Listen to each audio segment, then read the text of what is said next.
And so we're doing the best we can here at GatherVerse Summit, Tech for Humanity Series, North America. Day 2.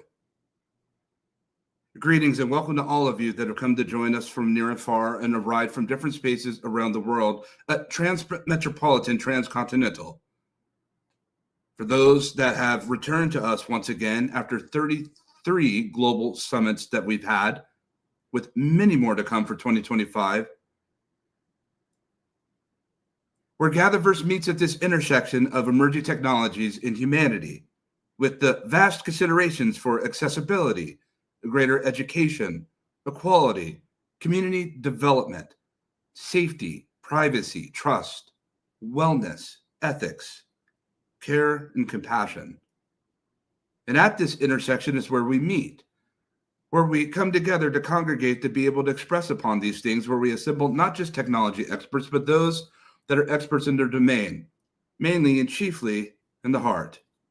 Those that bring character, those that bring common cause, those that see the red flags and the alarms, but those that also see the opportunities. We don't live in a state of operational alarmist, but we work from a sense of what is next, what's sustainable, and moreover, what it means for human preservation of expression when it comes to talking and speaking on all of these things. Before you, we've had Africa and Asia and Middle East and North America day 1.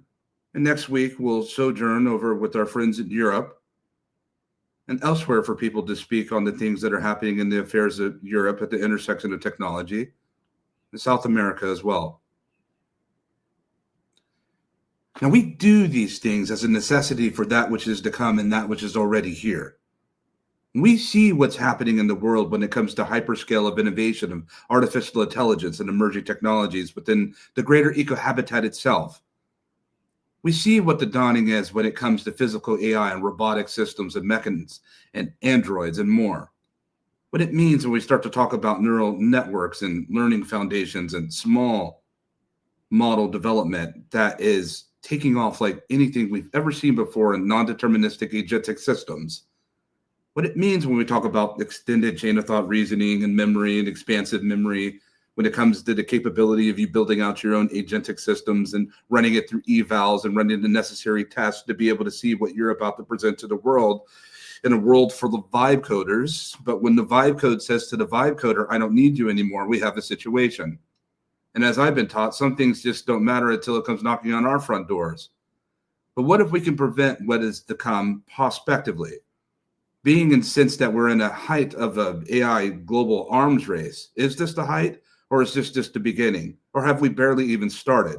What does it mean when we talk about a global AI arms race? What does that mean for you, for me, for our children, for our nieces and nephews, for our parents? What does it mean for our families and communities and villages? What does it mean for our cities, towns? What does it mean for our countries and continents? What does it mean? What does it mean when we see that this new species of machine that has the capabilities that could talk just like we do, to some fashion, that is almost indiscernible to the human eye to be able to detect whether you're interacting with the human or not? That's on its way. It certainly is for static imagery, let alone for diffusion-based imagery and models and videos that are rendered. But what does this mean? Are we just talking about another opportunity to be able to sustain and to be able to raise another tech unicorn or perhaps a deca unicorn? What manner of unicorn do we call these multi-trillion-dollar platforms that have more capital than countries? What are they doing to be able to help alleviate the situation and the wave that is here? The massive layoffs and the staggering sheer amount of layoffs that have happened already to people in a staggered fashion. What does that mean? What does that mean to you? We talk about universal basic income and universal basic services, but when people aren't paying taxes, governments aren't making money, so they can't implement that to be able to help sustain. We talk about that over 40% of $90 billion has already been invested for startup culture, but when everybody's building and everybody's selling, who's buying? What's being monetized? What's being scaled? What is the inherent value to you and I? Because at the end of the day, is what we're seeing when it comes to innovation. It could give us information, it could give us access, it could give us tools to build. But what is the point in the matter of having a hammer when we have no food?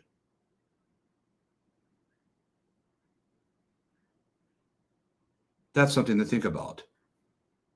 You can have all the tools that we need for is as the day is long, but if we don't know how to apply these tools, heading into what I deem is so necessary alongside when it comes to the AI frontier of the hyperscale, is the necessary for the creative renaissance. Humans must find the next step in evolution on how we will sustain.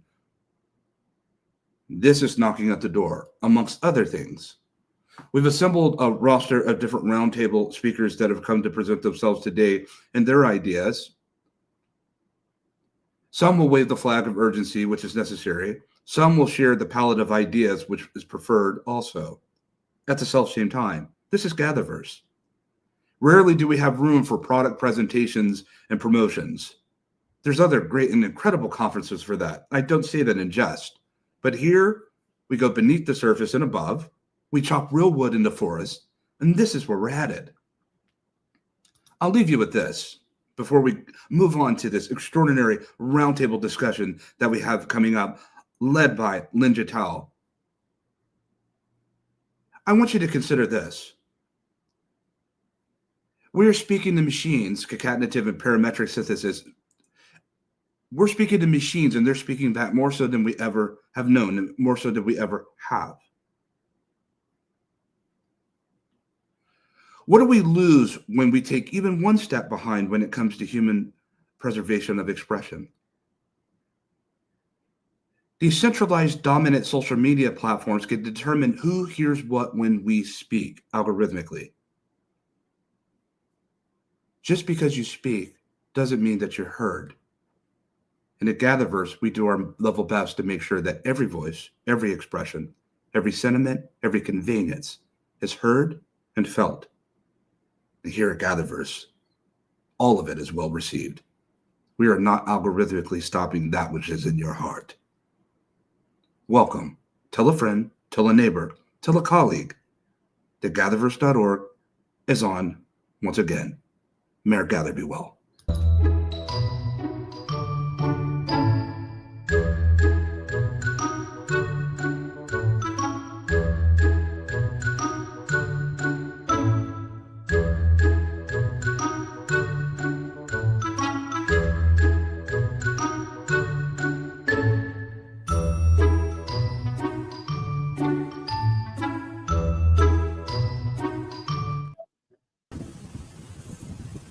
Hello and greetings. Welcome to our first roundtable panel, GatherVerse North America Day 2 Tech for Humanity Summit.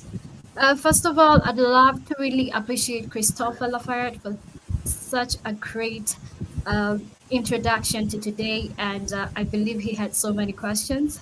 And with me, I have a roster of expert leaders who are going to answer some of the questions that Christopher asked. And we're going to hear some voices from various continents in the world. And our topic for this roundtable is when machines contribute, what remains uniquely human? Panelists, I ask you to kindly mute your mics until called upon. And with that said and done, can we get started? All right, yes, you can get started. That's a very good sign there. And we are going to start with a quick, brief introductions of each one of you. And I will start with you, Dr. Satish, and I will move all the way around and conclude with you, Maritza, where you're close to me. So Dr. Satish, over to you. Tell us who you are and why you're here, and be as brief as you can. Let's go. Sure. Myself, I am Dr. Satish Kumar Rangali, and I completed my doctorate program last year from Judson University, Illinois. I came to this event because I would like to meet different people and to learn different unique things. I'm attending this event probably from last to one and a half month probably on different events. I'm getting to know different kind of people, different kind of tech stack that is coming up, and different understanding, different perspectives I'm able to get in. Oh, wow. We welcome you back once again. Camila Sanders, nice to see you again. Over to you. Hello, everyone. So I am Camilla Sanders, as you said. I'm an ecosystem builder and global strategist, CEO of Greater Than Equal, and I work at the intersections of sustainability, technology, and creativity. And one thing that I love about GatherVerse is the diversity of perspectives and the experts that you meet. So every session is very valuable, and I'm always taking notes and saying, aha moments during even the panels that I do. So I appreciate that. Wow, we love that. You're welcome. Stephanie, over to you. Hi, good morning. My name is Stephanie Sylvester, and I'm on this roundtable panel because I believe in the importance of having everyone use AI, and that while people are concerned about job loss, that with AI properly implemented and responsibly deployed, you can actually increase jobs. And so I want to advocate that in this panel. We'll look forward to hear more of that. We want to learn. Professor Dr. Sakar, happy to have you once again. Tell us who you are. Yes, so this is Professor Dhruvashi Shakar from Kolkata, India, currently working as a professor with NSHM Knowledge Campus. I did my PhD in computer science, specifically in machine learning, and I am attached to the GatherVerse event since last year because the noble cause the GatherVerse is having to making people aware, and definitely for not only the machine is going to solve all the problems, humans are also required, and at the same time sustainability needs to be considered, trust needs to be considered.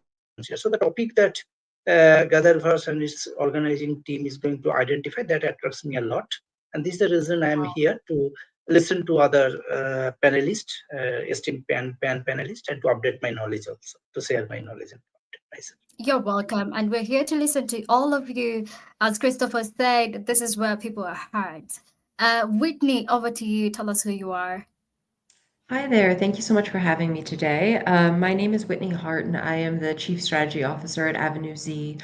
We are a marketing and communications firm focused on AI, both large language models and how they are ingesting data to serve up answers to the users, as well as then how organizations and individuals are using AI more effectively in day-to-day life.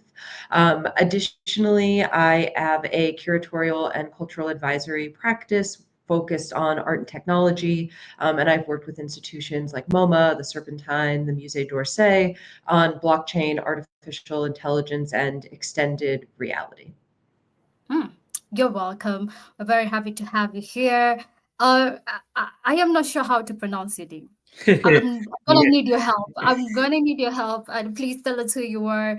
And if I butcher your name, kindly forgive me, but teach me how to pronounce it. No issues, Lynn. I was expecting that. Okay, good morning, everyone. So this is Srinivasan Pakirisamy. Lynn, you can call me Srini. Okay. Yeah.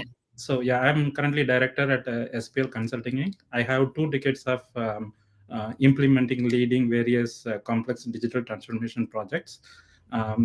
So throughout this journey, I learned a lot of things, and what I feel is that technology amplifies how we work, and the humanity is the one actually defines why we work. So with that mantra in mind, so I want to contribute in the GatherVerse to share my knowledge, at the same time gain a lot of learnings from others and their point of view as well. Thank you, Srini. I think I did it right. Yeah. All right, we welcome you. Maritza, I hope I also pronounced it right. If I didn't, please correct me. Let's go. Hi. Yes. Hi. Good morning. It's Marisa. Close. It was close. Marisa Zalava. I am here. I'm calling in from New York. I am I'm the founder or co-founder of the Global Alliance for Digital Education and Sustainability, which is called GAIDS, or we refer to as GAIDS. I'm also the co-chair of AI Ethics Education with IEEE, and have helped contribute to the standards, particularly on synthetic emotions in AI, which is one of the relevant pieces here. I'm an AI ethicist. I'm a psychologist. I'm not an engineer. I'm a psychologist. I'm an AI ethicist and a transdisciplinary specialist. And the thing I point that out because one of the things about GatherVerse that brings me here into Christopher's work is the idea of being able to reach people in all places, which is what transdisciplinary does, which goes far beyond interdisciplinary. So that is why I'm here and grateful to be here. Wow, we're also grateful to have you here. Thank you so much for your precious time, each and every one of you. And for our audience, kindly feel free to engage with this awesome panelist here. Now, I want to recap something that Christopher said yesterday, and it's going to touch across what we're talking about. He said, as long as you have a heart, you are more valuable than any powerful machine that is here or is going to come. But let's go a little bit deeper on that. When machines contribute, what remains uniquely human? What is having a heart look like? What does that mean? And, I'm going to open the floor, starting with you, Marisa. Is being human more about being present the way we are right now? Or is it about doing what we do? Or what makes us really human that separates us from machines? And anyone can chime in on that. But I want to get your thoughts first, Marisa. Thank you. The two things come to mind first. One is there's an old adage, and I'm sorry to say I'm forgetting who it was, but we humans are a being, not a doing. That is what we are, right? We do things, but we are beings. And to couple that just from a very scientific perspective, not just a theoretical perspective, but also a scientific perspective, humans, we are literally formed and created constantly by something called phenotypic plasticity. It's quantum. We are literally made of stardust. That's not a joke, and it's not woo-woo. We are literally made of stardust. And we change every single day, every single second. We are changing. And twins, even identical twins, cannot be the same. So when we ask what is unique about humans, when you're talking about machines or AI systems, which are machines, those are things that are they're replications, right? They're something that is a replication. We are humans by nature cannot be replications. From the second that we are born to the second we die, we are changing on an astrophysical level. So that changes our minds, our psyche, the way we experience the world and interact with the world. So any kind of imitation of that or simulation of that simply cannot be comparable. So going back to, it is a sort of, it's not a scientific word to say magic, but it is kind of the miracle we can't explain about why this happens, but we do know that it does happen. So to me, I would say, yes, we are beautifully, constantly changing beings. Yes. Cannot be compared to machines. All right. Does someone has a different perspective, or they want to chime in on that? Dr. Satish, I saw you nodding to what she was saying. Perhaps you have something to add, or Camilla Sanders, please chime in. Yeah, I agree with whatever the Marisa is saying. So what is happening is like in being present, right?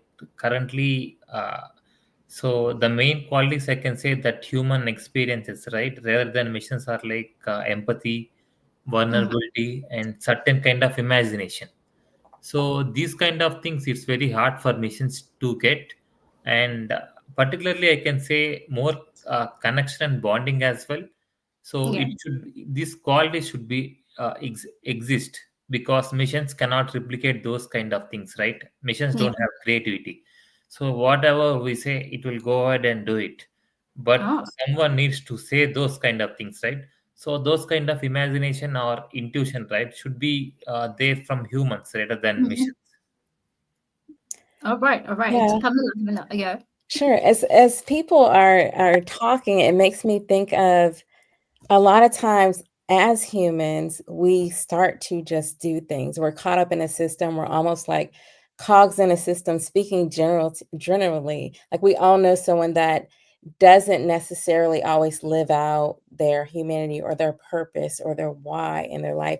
They're just working to come home with a paycheck and pay bills and stuck in that doing process. But I think now we're seeing that people are starting to align more with their humanity, with their purpose in life, and understanding why they're here. And I think that that uniqueness that we all talked about, leaning more into that, is what makes us human. And I think that that's what we're starting to see now, is people discovering, like, what is my purpose? And then that drives you, and that connects you more to your humanity. Wow. So when we're talking about purpose, you say that now people are not focused on so much of doing what they do. They're not being defined by what they do, but what they are called to do, if I'm getting that right. And Professor, I see you ready to chime in. Do you have something to that? And I'm gonna come to you, Whitney. I see your face as well. But please, Doctor, tell us your view. Okay, so I just, in continuation, whatever esteemed panelists have added, look, I believe so that in a world where machine can do, right, what remains distinctively human is our capacity to be, like to notice, to feel, to connect, that a machine, I think, cannot do. The presence, the ability to inhabit a moment, to respond with empathy, and recognizing things, events, defines our experience in ways that no algorithm can replicate. So, like I can tell it in one sentence, like doing can be outsourced, being cannot be. And as a human, we're being, not doing, right? So this is what my perspective. That is so solid. I couldn't agree more. Whitney, what is your take on this? Echoing what a lot of others have said, I think today, especially over the last 9 months with the rise of large language models and general societal adoption of these new AI tools, the real divide is growing between awareness and automation, between living consciously and letting our tools live for us. So, machines are always going to be better at doing. They're never going to tire or hesitate. They're running 24/7, 365 in the background. If you set up your large language model and large language models correctly, it can execute for you all the time. But ultimately, humanity is living in this tension between presence and purpose, and action and awareness. And what's really defining humanity is not that we act, but that we're reflecting on our actions. And we're asking, why should something be done at all? What does it mean once it is completed? How do we move forward from that? So I think especially with the rise of AI and everyone turning to ChatGPT, attention really has become the new scarcity. Every day, between using ChatGPT or social media or any app on your phone, we as humanity are nudged towards distraction, speed, infinite scrolls, and predictive systems that are finishing our thoughts before we even have them.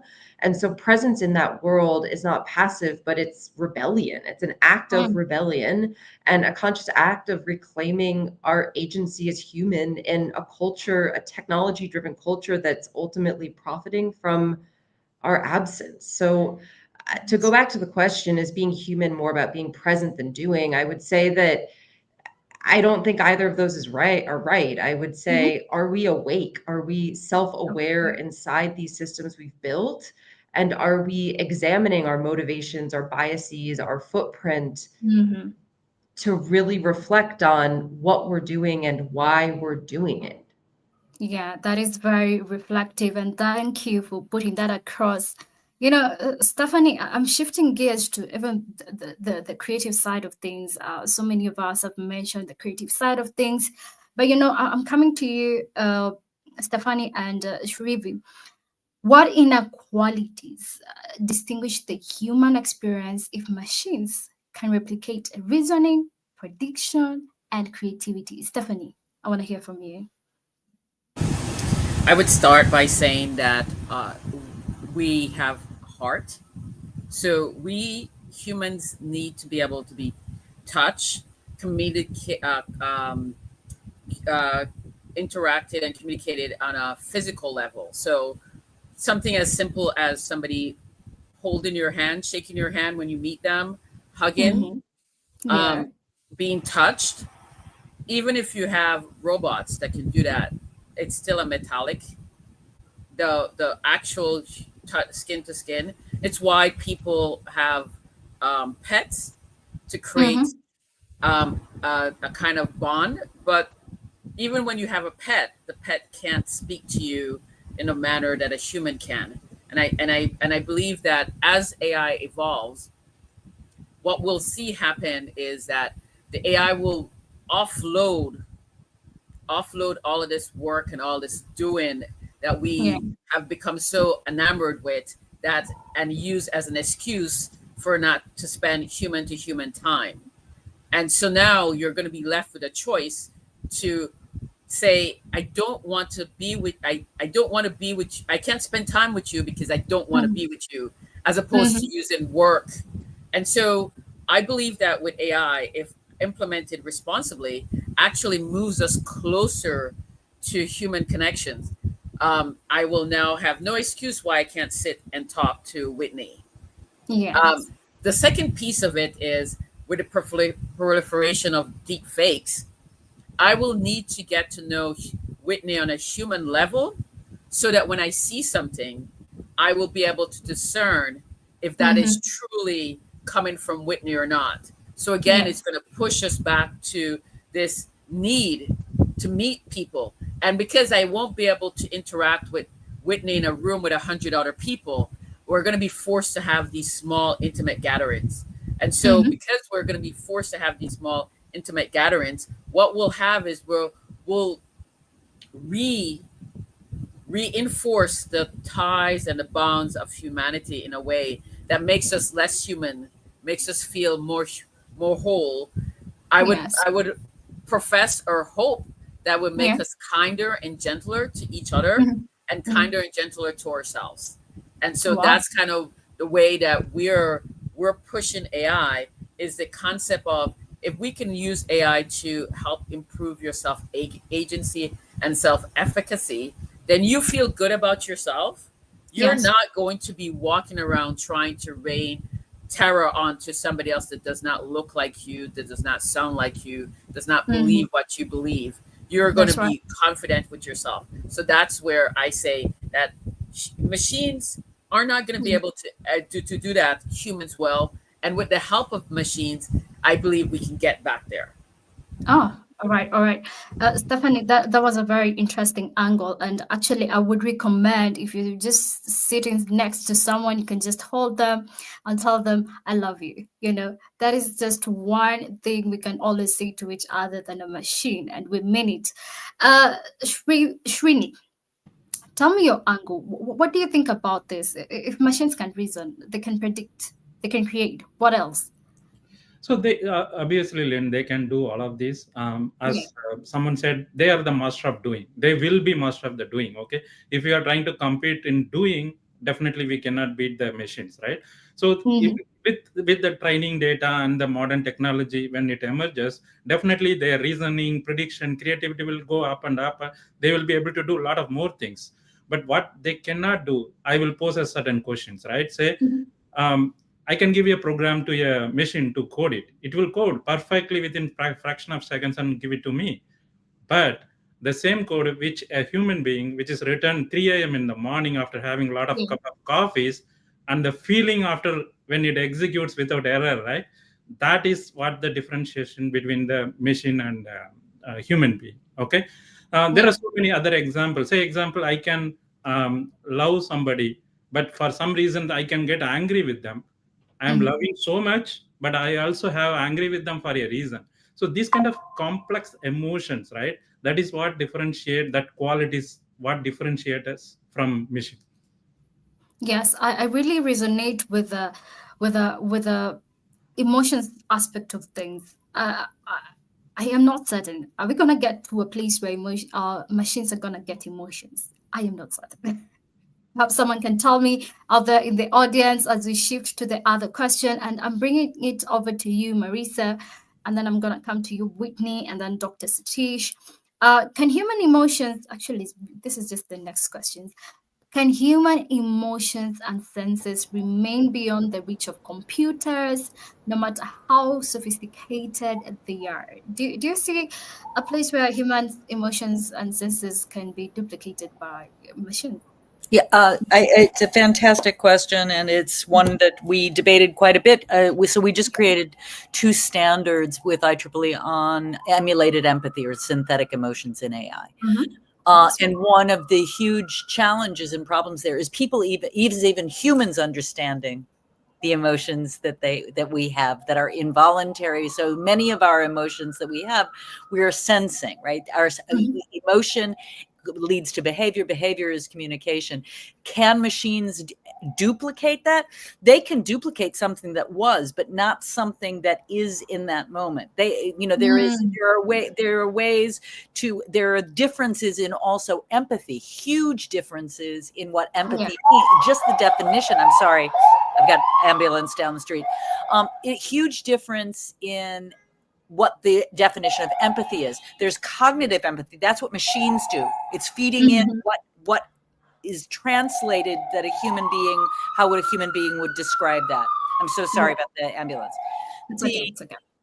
Emotional empathy is a different thing. That's what most people think of as emotional, as empathy, which is I feel this, right? I'm sensing this, I feel this. And then there's cognitive empathy, that kind of compassionate empathy, that combines the feeling with intention to do something that was described before, right? And I'm sorry, I forget whose name it was. You were describing this idea of touching another person, being with another person in that moment. It's an emergent thing. Emotion is emergent. And so taking a predictable system and copying it is only just rehashing something, but it is actually not allowing for the sensation and the spirituality. And the thing is, there is a quality that goes beyond what we comprehend, very often referred to as spirituality, but it's really important that we really, it's about the desire. Why would, I'm just going to switch it and I'll end with this. Why would we want a machine to feel for us? Why? What would that do in the world? What is the impact on society? What is the impact on interpersonal relationships that we are seeing with with very troublesome relationships in companion chatbots? Yes, right. I agree. Right. So I'll end there, but I would actually really beg people, ask better questions. Rather than this is how we think about it and this is what it is, because this is stuff that's very new. Yes, Marisa, I'm going to come back to you on that, because it's going to get heavier as we continue. And I believe what you just expressed was in depth. And, Whitney, I see you agreeing to what Marisa is saying. Please tell us your thoughts. I am. It's funny just thinking about my own experiments with using Grok's Annie and the new chatbots that they're rolling out and the constant iterations and updates of new outfits and hairstyles and personalization you can put on the AI. It's really quite remarkable. But to take a step back, that's a bit of a tangent. What I wanted to say for the question itself, and this sort of bridges the prior question in this one, there's a quote from an artist named Claire Silver that I love. She said, AI is a camera for the imagination. If a camera is for everything that is, AI is a camera for everything that isn't. And I really love that framing because it positions AI as a medium, not a mind. And it extends human imagination outward, but it doesn't originate on its own. And I think it's important to consider how this framing extends beyond prompting. It really begins with the training data itself, the raw material that we are uploading and allowing these systems to learn from. So every data set is encoding choices, values, and blind spots. I do a handful of writing about the legal cases against the large language model parent companies and the data sets that they've used for their training data. And in an article I wrote about Bart's versus Anthropic, I emphasized that robots.txt is the invite list for the next generation of search. And I would say the same is true of culture. What we permit these systems to absorb determines the contours of their knowledge And ethical creativity is now requiring us to think about authorship not only in outputs, but in the inputs itself. And so ultimately, that creative spark needs to come from the person behind the prompt, the emotion, the memory, the intent, the training data, the themes and concepts that they're trying to explore. And so I think that those human emotions and senses are really what is making us human. It's not just a signal, it's really the story itself. That's right. That's right. Stephanie, something is burning in you. Please say it. So I think that if you frame the question slightly different, you can configure an AI solution to integrate with you in a manner that makes it feel as if you are speaking to a human being. And I think that depending on your level of maturity and how vulnerable you are, you can actually really believe that you're talking to a human. I think that there's where the issue comes in is being able to regulate some of those solutions. So don't allow you to just have anyone be able to create an AI agent that is able to replicate that. And I say that because we have successfully recreated about 25 human beings. Our approach is we give them a personality questionnaire that's been developed by somebody that has a PhD in personality questionnaire. And so we're extracting their personality. And then we interview them about their life and just putting those two things together. And then we lined up their digital twins and all these different digital twins, and we asked each one of them the same question.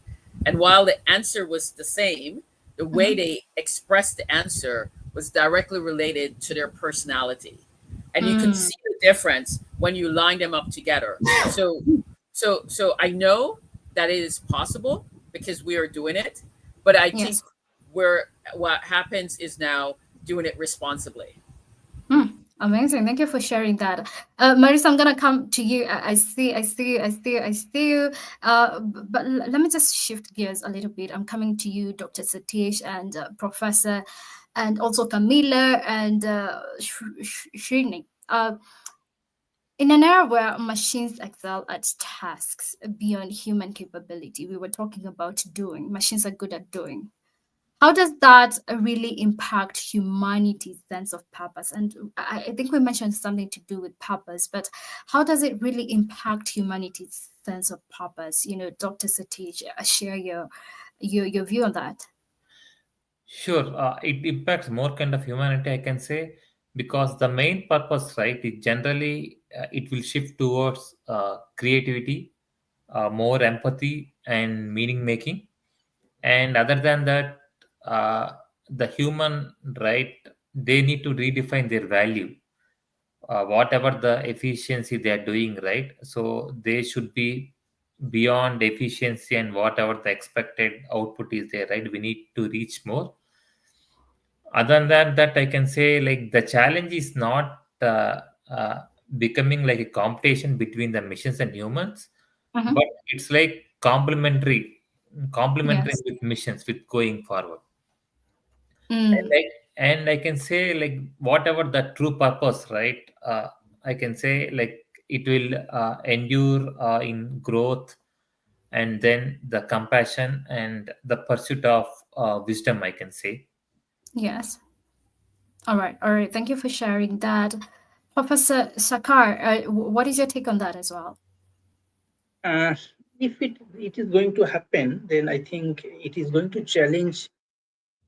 It is going to challenge us to redefine our purposes, right? So, what is the purpose of human lives? So, it's basically we are actually shifting from competing with machines to complementing with machines. So there will be a paradigm shift. So we must not go to compete with the machines, but we need to complementing with them, because you know that the automation and other routine jobs, routine complex tasks will be taken by the machines. So as a human, our purpose, in my opinion, lies in nurturing the wisdom, ethics, creativity, compassion, and definitely collective well-being. These are the areas I believe that it will always remain irrepressible by the machines. This is my thought. Yes, that is absolutely right. Camilla Sanders, what do you have to add on that? Yeah, I think that, I agree with what has been said. With technology, we now have the space to be human and to innovate and be creative. And so I work with a lot of executives and people that own businesses. And with a lot of this automation and artificial intelligence, they have the space to innovate and create. And that is something, and I know we talked about a machine or technology imitating that creation, but there is something human where we create from our experiences, we create from our values, we create from what we want out in the world and from our purpose. And so there's a direction that we have, that we create and we innovate from the future. We solve problems from our perspective, right? And that's something that a machine cannot duplicate. So we see, like with the rise of the creator economy, or even the gig economy, or the purpose economy, whatever you want to call it, we now, with these barriers being broken down, we don't need permission.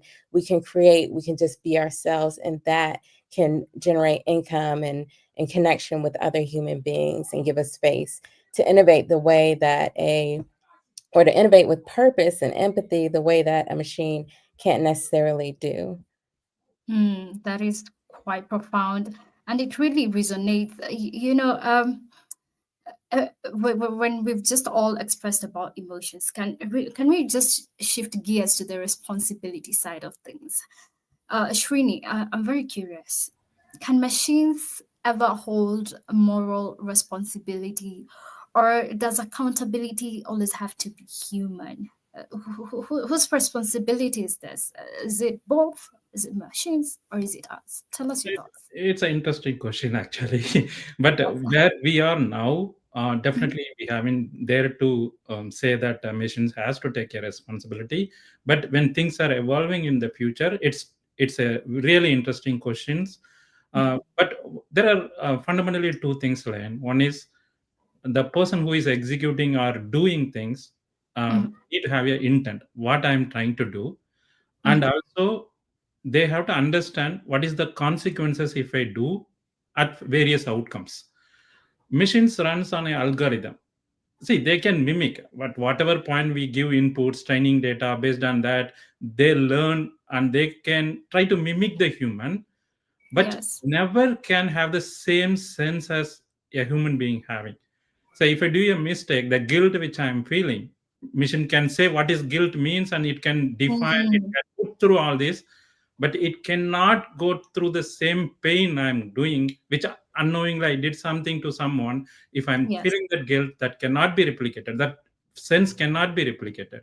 Being said that, the one who actually creates all these or put the algorithms, which is human being, and human being evolving the machines to serve the humanity, they are the accountable for, they have to take the responsibility. Okay, so according to you, what I'm getting from what you're saying, human beings, it all goes to the human beings, right? It's back. The chain goes back always to the human being. To the human beings. All right. Does anyone have a different opinion on that? I see Stephanie. Yeah. Stephanie, and then Dr. Sakar. Tell us your thoughts on that. No, I 100% agree that as we build out these solutions, that humans are the ones that need to be accountable and responsible, and that we're also promoting that you should not have any solution that does not have a human in the loop, because that is where irresponsibility creeps in, and bad things will happen. So we're all for humans in the loop, accountability and responsibility rests in the humans. There you go.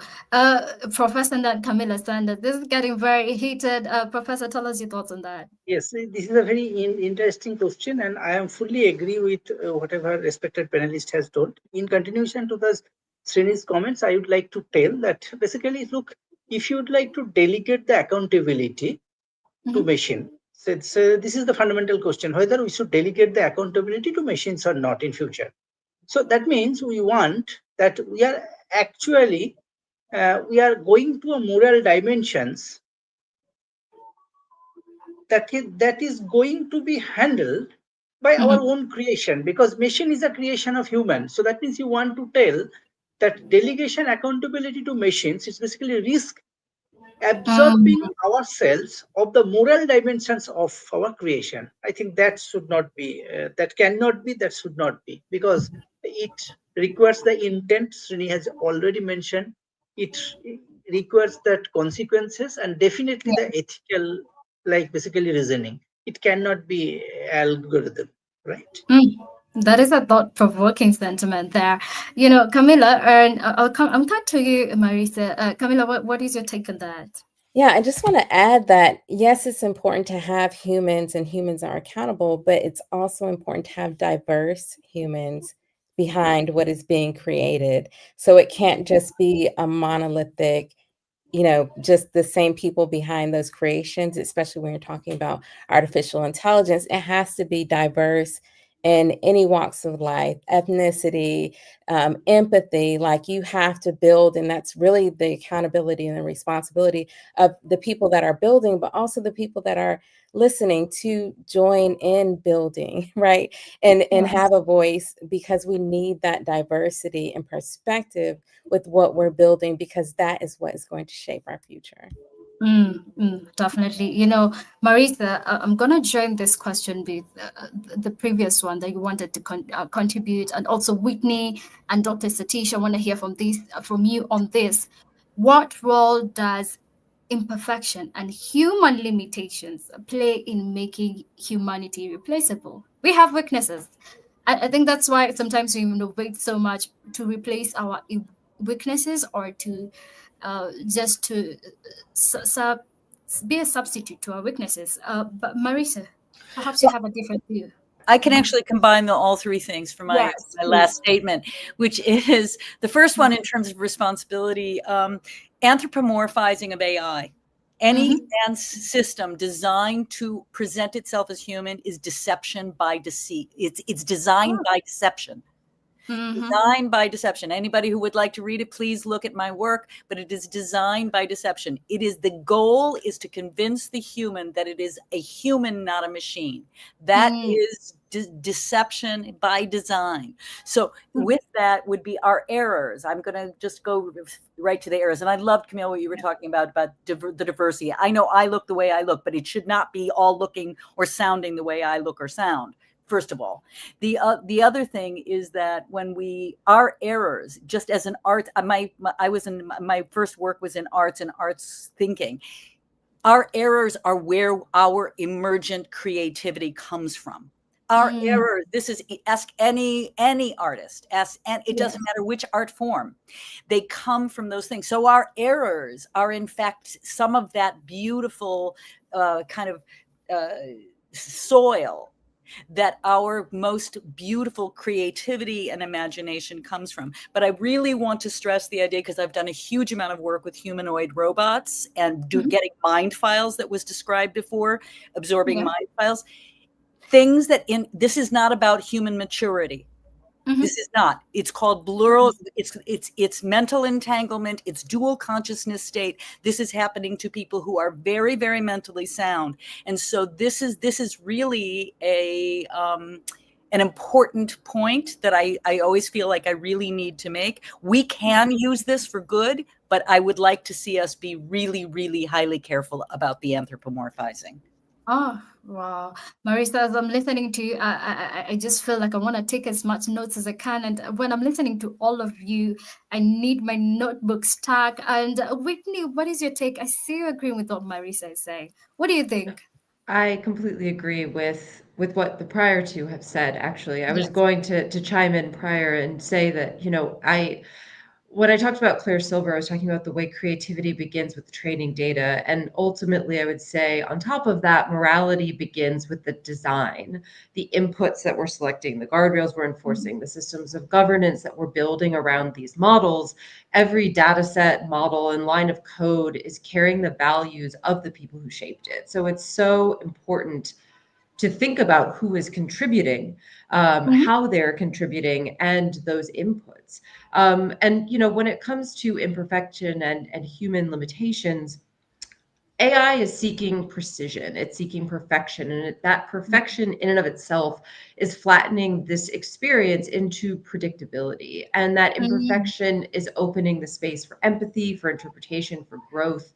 And it's through this failure that Merce was talking about, it's through this failure that we're developing conscience. It's through doubt that we're developing discernment. And so I think that ultimately imperfection and human limitations are extremely important in how we can bring all of these data sources and information together in building these tools for the future and for the betterment of society.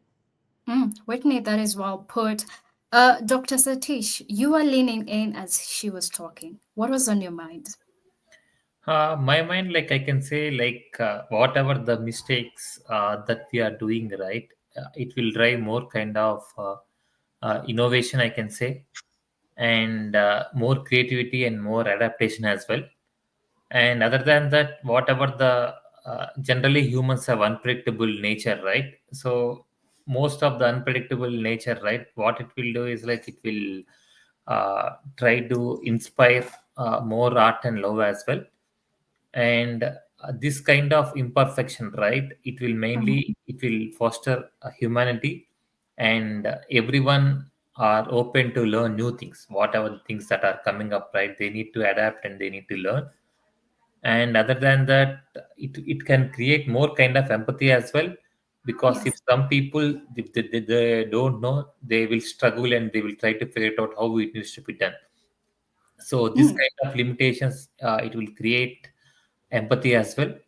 And other than that, this kind of things, right, it will create emotional connection and care as well between different people. Yes, I totally agree with that. And when I was listening to all of you on that point of view and discussion, it just wants me to take it a notch higher, because we were talking about weaknesses, and these are just some of the things that humans go through. And because of that, can machines also remind us to reflect on what truly matters, not just alone, not to do with weaknesses? What else can machines remind us to reflect on? What matters to human, and what cannot be outsourced? What really cannot be outsourced? And I want to get to hear from you, Camilla. I want to get to hear from you, Srini. But Camilla, take it off. Yeah, I'm gonna go back to what Stephanie said, right? About the human touch, right? That's something that you just like, there's going to be certain occupations and things that we do that are not going to be able to be replaced. And it's almost an intangible thing that we can't explain. I'm sure some of us on this can actually give, more explanation, but it's like that human touch, that human connection, just being able to understand each other on a deeper level. That is what cannot be outsourced to any technology. And it's also just having that space and time, that's we're going to be reminded of, whether we like it or not, is hey, we need to have this space and time to innovate and to create. And it's going to force us to do those things that are really just being human. And I love what was said about, the deep fakes. We're not going to know what is real and what is not, but that is going to, in a way, force us to talk to the people that we are connected with and get our source directly from the source, and talk to those people and connect with those people in a way that we can't do virtually and through technology, because we're not going to know, what is real and what is not. And so we're going to be forced to have those connections. That is profound. Srini, and then I'm going to come to you, Stephanie. Srini, what is your thoughts? Yes, Lynn, add to that, right? So the very basic purpose of any living being is living itself, right? But somewhere in the process, I feel that majority of us tilted towards doing as the main purpose than living. Okay. So now when machines are outsmarting us in the doing, let it be, let them do the work for us and let them complete the doing, and you go back and find your living. Okay. What do we Yeah. do? Make connections, which in the digital world, if you see my kid, even to talk, right, I need to find a time to do that. So put that machines away, then come back, make connections, show empathy, and find the meaning or purpose for the life. That is what machines are telling us now. Okay, doing is not your main purpose, go and live. That's right. Stephanie, I want to hear what would you have to say on this?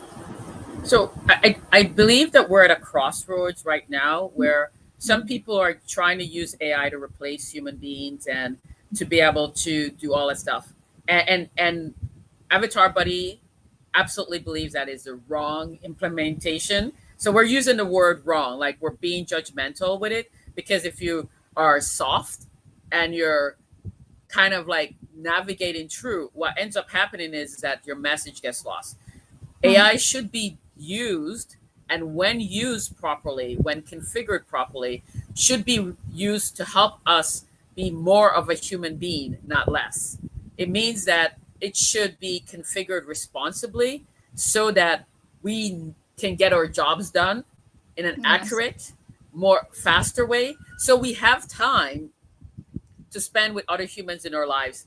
It should be used in a way that helps us feel good about ourselves so that we can move past the fear of rejection and go and talk to that person across the room that we want to speak to but we're afraid of. If used properly, it should be telling us every single advice that it gives you should be included in there, should say, by the way, go talk to a human being. And when somebody says that's not possible, it is possible, because that's what we do. Every single one of our AI agents that's created has a component that's empathetic, that reminds people that they are good, they're capable, and that any problem that they have must be solved in conjunction with a human being. And this is not a complex thing to do. It's not uber complex to do. And where we're falling down is that certain companies don't want to implement those things, because then people would be like, will start thinking for themselves, will start questioning some of the messages that they've been given, that we've been given, and then the whole economic structure starts to wobble. And I'm here to say that we should make it wobble, because it's only with wobbling and possibly knocking it over that we get to a point where everybody in the world has an opportunity to live into their full potential, to be their best self. And AI is able to do that in a cost-effective way if we decide as humanity, as a group of humans, that that's the direction we should go. And we're at a crossroads right now, and I'm very concerned, which is why I spend my time coming on podcasts, that we are going down the wrong path. And that if maybe just one person on this podcast leaves and says, you know what, I'm not going to co-sign on what is being pushed. I'm going to stop, and I'm going to think about this differently, and I'm going to ask the difficult questions. And if a product refuses to give me what I need, then I'm going to go to the other product, because I'm empowered as a human being. That's what I believe AI can help us do. Yeah, and LSA, absolutely, Stephanie. Stephanie, I was listening to you, and I was just curious, why don't we have even the systems just telling you, after taking my advice, go talk to a human too. Go talk to a human. And that for me was a key takeaway. Professor Dr. Shakar, do you have something to add on that? Like, the mic, what please. I think, okay, like, am I audible now? Yes, now we can hear you. Okay. So in my opinion, as day by day the machines advance, they serve as a mirror, in my opinion, right? So they're urging us to focus on the basic human qualities that we think machine cannot do, like the relationship building, just now you have pointed out, values, the wisdom, and definitely the purpose. So they can handle functions, but not meaning.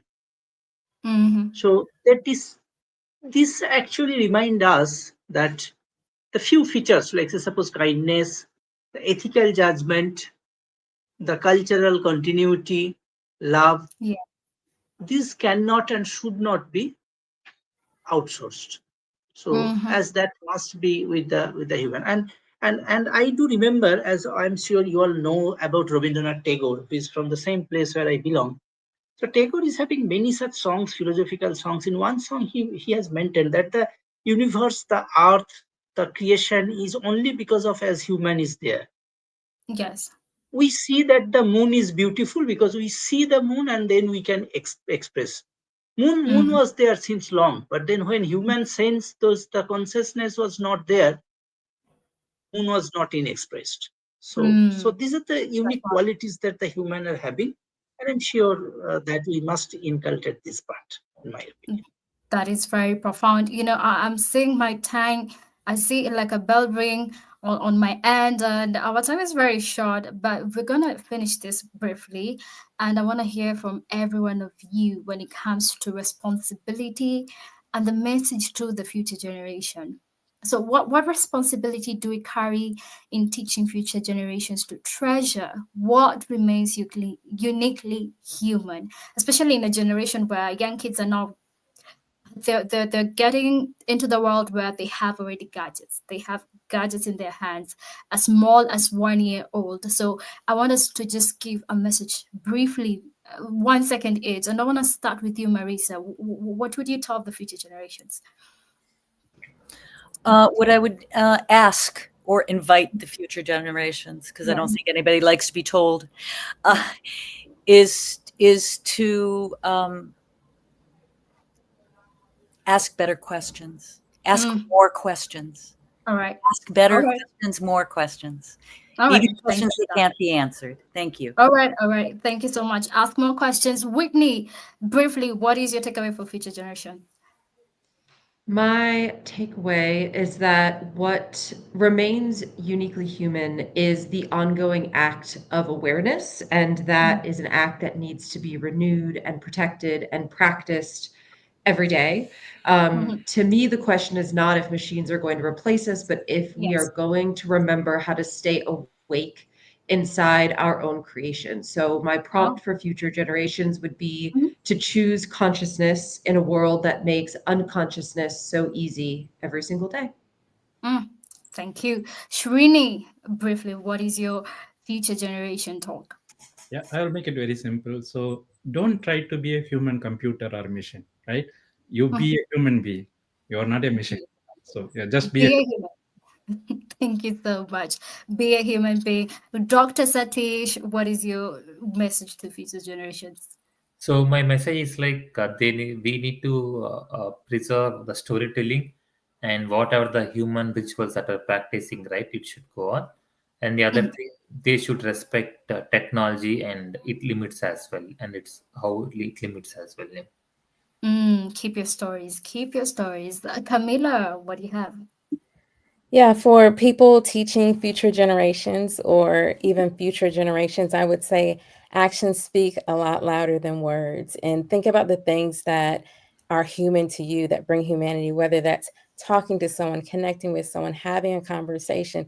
Do the things that a machine can't do, that the things that don't make sense, like love when it doesn't make sense to love, give when it doesn't make sense to give, hug people when it doesn't make sense to hug. Don't be afraid to make that sacrifice and do the illogical thing, because that is what makes us human, and that is what helps us to build a better world together. Thank you. Stephanie, what do you have? I would just remind people of the old IT thing that says garbage in, garbage out. In the AI world, it's garbage in, toxic waste out. So we need to be very careful and intentional about how we're using AI systems and what we put in them, because what we put in them can produce toxic waste that's beyond belief. Thank you so much. Professor, what do you tell your future students? Yes, in my education as a teacher, I think the education should focus not just on technical skills, but on empathy, creativity, critical thinking, social responsibility, and most importantly, the concept of sustainability. Because if the earth sustains, then only all of us will sustain. Thank All you. right, and there we go. I hope future generations will look at this tomorrow and will say, we had a panel here at GatherVerse who taught us how to live in this age of acceleration. As for me and my dear panelists, I will gather as well for this roundtable. Please follow these panelists, connect with them. They have something meaningful to show you. They have something to tell you. And I will gather as well. Thank you so much. Over to you, GatherVerse team. Thank you.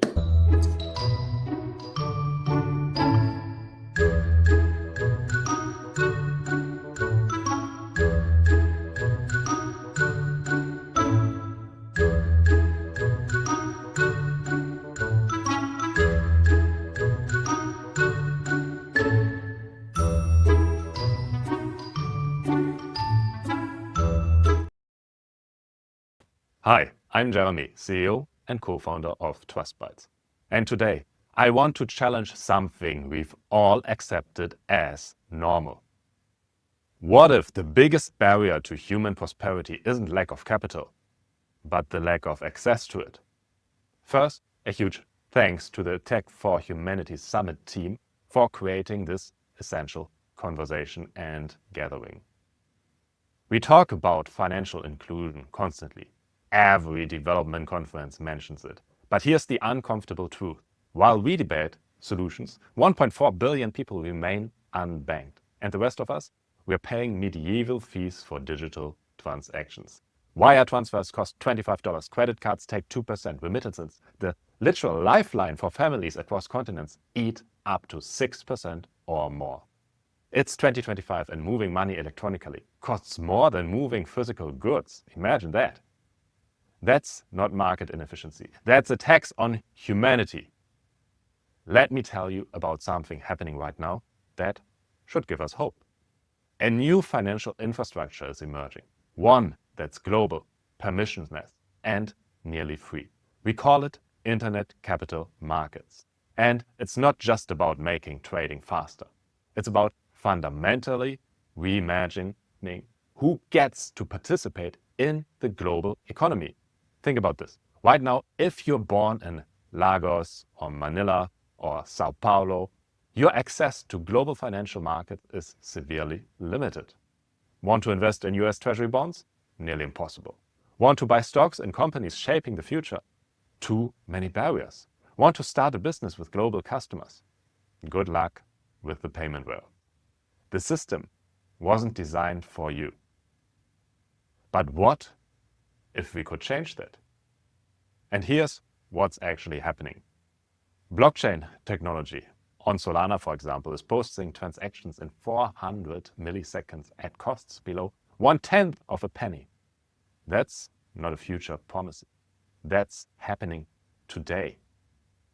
It's moving billions of dollars daily. And here's the beautiful part. It doesn't care where you live. It doesn't care if you're moving $10 or $10 million. It doesn't require permission from intermediaries. This is what technology for humanity actually looks like. Now, I know what some of you might think.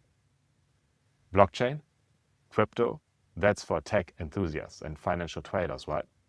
Not relevant for ordinary, everyday people. I get it, but look at who's actually building on this infrastructure now. BlackRock, the world's largest asset manager, just tokenized the money market fund. Stripe, Visa, PayPal, enabling real payments for real people. Apollo Global, Hamilton Lane, bringing institutional-grade financial products on-chain. These aren't speculators. These are serious institutions recognizing that the future of finance must be accessible. Let me give you a real example. Imagine Maria, a small business owner in Mexico City. She receives payments from customers in the US. Today, she loses 6 to 8% to remittances fees and currency conversion. It takes 2 to 3 days for money to arrive. With internet capital markets, her customers send stablecoins, sometimes without even knowing it. Digital dollars, transfer time, 400 milliseconds, costs less than a penny. That 6 to 8% she was losing, that's now working capital for her business. That 2 to 3 day wait and the lockup period, that's now instant liquidity. Multiply Maria by millions of entrepreneurs worldwide. That's not just efficiency gains, that's economic empowerment at scale. But this goes much deeper than just payments. Real-world assets on blockchain exploded from 5 billion in 2022 to over 31 billion today. Tokenized treasuries, private credit, real estate, commodities, and here's what matters for humanity. These assets are becoming accessible to everyone. You don't need to be an accredited investor. You don't need a minimum of $1 million to invest. You don't need connections to Goldman Sachs. You need a smartphone and an internet connection. In emerging markets where access to US dollar assets provides crucial protection against local currency inflation, this isn't a luxury feature. This is life-changing. So let's talk about the big elephant in the room. Technology can serve humanity or exploit it. And we are at that critical junction right now. The same infrastructure that can democratize finance can also amplify inequality if built wrong. The same AI that can optimize treasury management like we do with trust bytes can manipulate markets if left unchecked. DeFi, decentralized finance, isn't just replicating traditional finance on blockchain, it's creating entirely new possibilities. Imagine a farmer in Kenya who owns land. That land could be tokenized as an asset, used as collateral for a loan to buy equipment that increases crop yields, and all that without a local bank that might not serve rural areas. Or an entrepreneur in India accessing growth capital by tokenizing future revenue streams. Global investors can participate in tiny fractions then.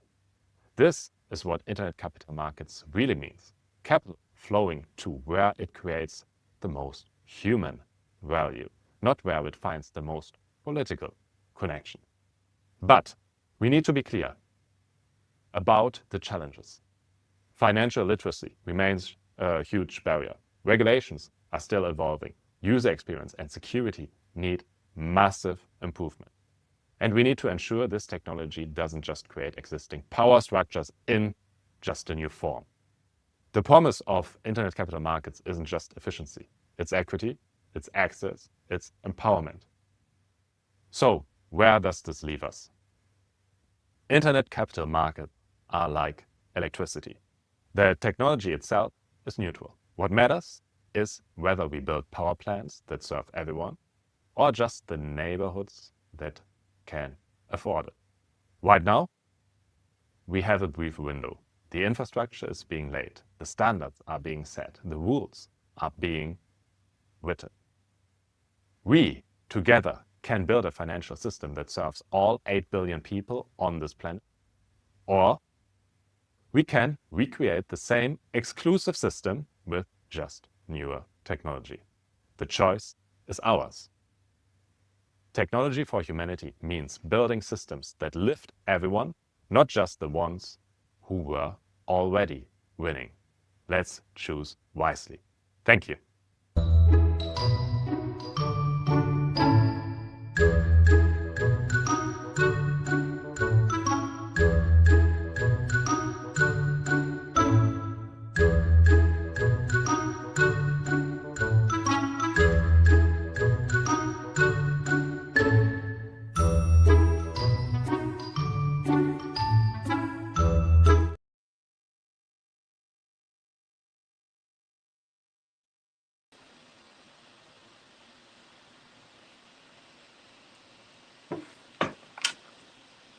It's going to be a very interesting discussion as soon as I get my mic on, right? So I think everybody is in. Let's see if we're going to invite any other people at this point. I want to say good day and welcome to our audience. Very good. Right now, if you could please mute until we're ready to get started, that would be great. Want to let everyone know I am Grant McGaw. I'm the CEO of 5-Star BDM and host of the award-winning Follow Brand podcast and author of First Light, The Brave Paths to Authentic Leadership. And I am honored to moderate this powerful and much-needed conversation around making a way and finding a way to win. Today, it's not about typical metrics of success. It's about redefining what it means to win in a world that wasn't always defined or designed for us. It's about resilience. It's about reinvention. It's about responsibility. And it's about what happens when you have to build from scratch without a blueprint and still choose to thrive. And I am joined by an incredible panel of thought leaders, innovators, advocates, and builders who didn't just find their way, they made it. So I would like them to first introduce themselves, and then I'll go one by one, and then we're going to get deeper into this discussion that's very, very important for all of us. So I'm going to start right below us. Raul, would you like to come off mute and introduce yourself? There you are. Can you come off mute? Yeah, this me? Yes. Hi, everyone. So my name is Kantara Marapatla. So you can call me Rao. Raul. So I'm Director of Data and Technology. I work as a nonprofit organization. So I lead, a big team. We work for the cause. Like you might be knowing that type 1 diabetes, it's one of the painful ongoing disease. So we help the people who are, really struggling with the type 1 diabetes. Yeah. Very interesting. I like that. Thank you for joining us. And Arjun, Yeah. right to your left or right, depending on where you're at. Would you like to come off mute? Thanks for having me. My name is Arjun, founder of Visva Agrotech. So basically, we are involved in creating. Yes, your mic seems to be, your audio is just a little bit off. We'll come back to you. So Dr. Venu, would you like to introduce yourself? You're on mute right now, sir.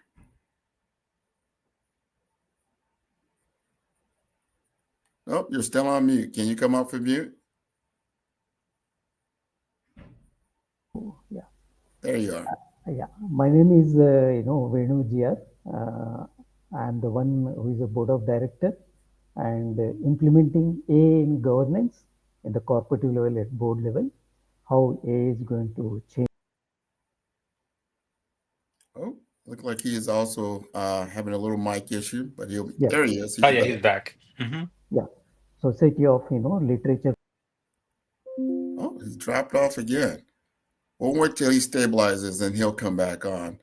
If can we get Tiffany Martin to go ahead and then introduce themselves?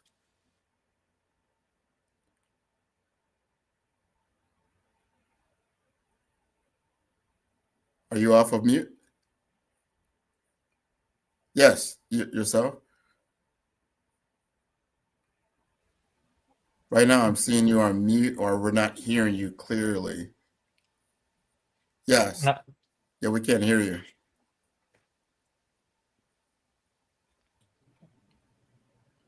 All right, we'll come back. We got Russell. Russell, would you like to introduce yourself? Hey, Grant. It's good to be here, and thank you for being so welcoming.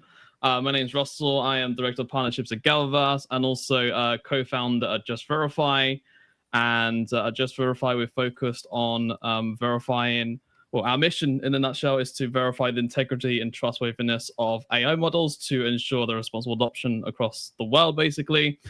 And also our long-term vision is to create we're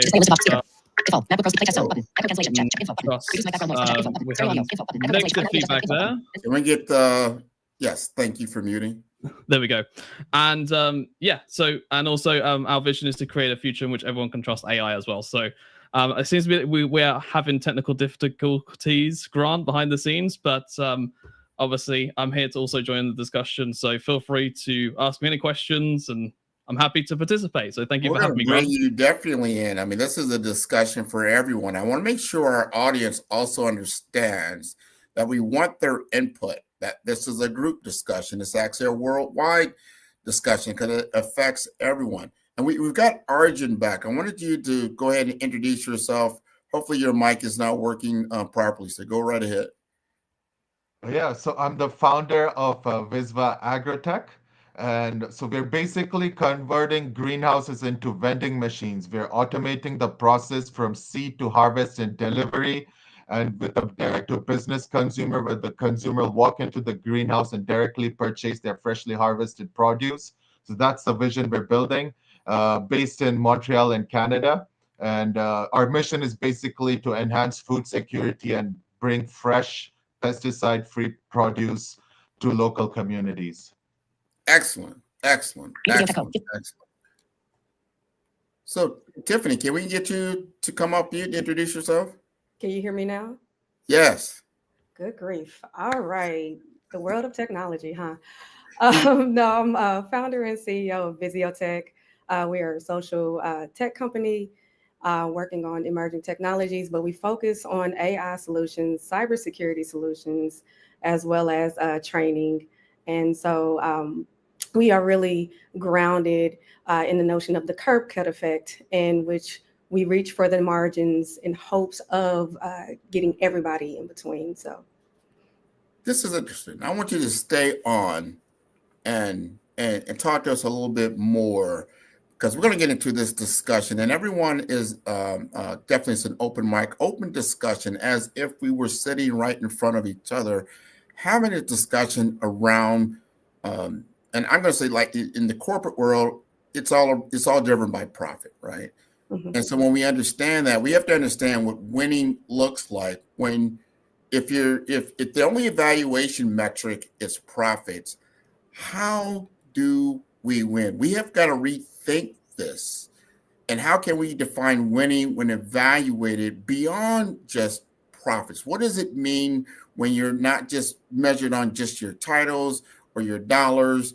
And what can you work with? So I'd like to have you first kind of weigh in on this and see what our counterparts would say as well. How do you see defining yourself in this world right now beyond profits? For me, being a person that lives with a disability, I'm 100% blind, no light or object perception. But having a business background, I do understand the importance of profit. But seeing the advancements that we are able to do recently, with just this rapid innovation and industrial revolution with AI, it's how much time are we getting back? What space is being created with the opportunities that AI presents, where professionals are able to create more, spend more time on producing things that they can associate with, and really speak to the consumer in a holistic way. And so I look at it from a social capital standpoint, just in other metrics and measurements, just from a global humanitarian standpoint. So that's kind of how I'm balancing those things out. I'm not canceling out profit. I do understand, but there are other important measures that we have to take and centralize to the human being. I think that's so important to understand. Profit is an outcome of activity, of human endeavor. But what is the end goal really? Is it to produce an outcome that benefits the person that's utilizing the product, service, whatever it may be, that produces the product? I think sometimes we get that a little backward. I'd like to get some more input. Who else would like to join this discussion? I see a lot of heads shaking, like, let's think about this. Let's really weigh in on this, because every time I open up the news and whatnot, they're all talking about P&L, stock market, da-da-da. This is the measure of success, but is it really? What say you? I'm gonna go down to Raul. You like to come off mute? Yeah, sure. So, as I mentioned, right, I work for the non-profit organization. Like my organization itself is a non-profit. So, what make me fascinate, right? So, like the number of years experience what I have, like if I work for that commercial companies, right? It's like, they pay me, really big. But what fascinating me is like, when we help someone, right? And when we see the smile on their faces, so that's what, profit for me, right? Like, that's how I'm going to look into it. That's interesting. That's interesting. Let's Yeah. go over to Arjun. What would you say? Yeah, great. So that's a great point in terms of we are edged toward profits, but companies are focusing on impact. So where I would focus is its impact over profits, and companies are trying to do that, but it's hard to put a number on it. In a capitalist society, everything has to have a number. For example, with the carbon credits, where different companies get credits for it. But then there's also greenwashing where companies play around with those credits. And if you're just focusing on carbon, what about biodiversity? So it's hard to put a number on the impact itself. But I think instinctually, what impact looks like and feels like. So I think it's just changing the reward system. And I think the biggest factor to change that reward system is the consumer sentiment. Because in the end, the market feeds to consumer demand. For example, there's an increase. Oh, he dropped off. All right, we're going to go down to Dr. Venue. I don't know if you heard the question or not, but we want to understand your definition of what it means in a world that's evaluated by profit. Is there measures beyond that? Yes, because finding a way to win, right? When we say winning, because in a corporate world, winning is profitability, money making. If you go to the education, how much grade what we achieved, grade A +1 or B +2. But there is a factors are influencing in the profit. One is that strategy thinking is important to win profits, strategic. Second is that resilience and adoption is important. Third is that creative problem solving is important. These three factors influence the profit. And overall, if you look at a business negotiation and a personal and leadership qualities drives the profit. This is important. I'm going to run it over to Russell because we want to continue on this route, because I think when people see that if the only measurement is profit, the only measurement is money, then when they look at themselves, they're like, well, where am I at on this totem pole? Where am I at in this pyramid? Do I have profit in my life, or do I have money in my life? And if I don't, then I'm less than. I'm not successful in that realm. How do you look at this, Russell? It's an interesting question. I think it's a multifaceted question, to be honest. I think it can be done in multiple different ways. For example, I think one of the ways it could be done is human values. Another way you could potentially do it is through trust, as in, do you trust other people, or do you trust AI that you're using, etc. I think there's a multitude of ways in which you can do it. I think it's really, the definition is down to the individual person, as in, what do they value most, and how is that value to them in terms of what they care about most, really. For example, someone might just like going camping and having a lovely time and just loving their partner, and that's a successful life for them, right? And for other people, it could be having a successful business that's multi-million dollars kind of thing, but does good in the world, so to speak, at the same time. So I think there's different ways in kind of how you can measure it. I think new benchmarks and standards have to be put in place, which are not been put in place yet. And I think we have to define those yet, which I still think is yet to come, because currently in the AI space and how we measure, at this moment in time, we look at maths, we look at coding, we look at all those sort of paths, but we don't look at sort of like, when it comes to the good in the world, or how it's been used in terms of like our workflows, or how we use it in the business. So I think new standards and benchmarks have to be created, and for that to happen, it's going to take a collaboration. In order for the collaboration to happen, you have to bring people together for that. So that's what I think, really, in a nutshell. And yeah.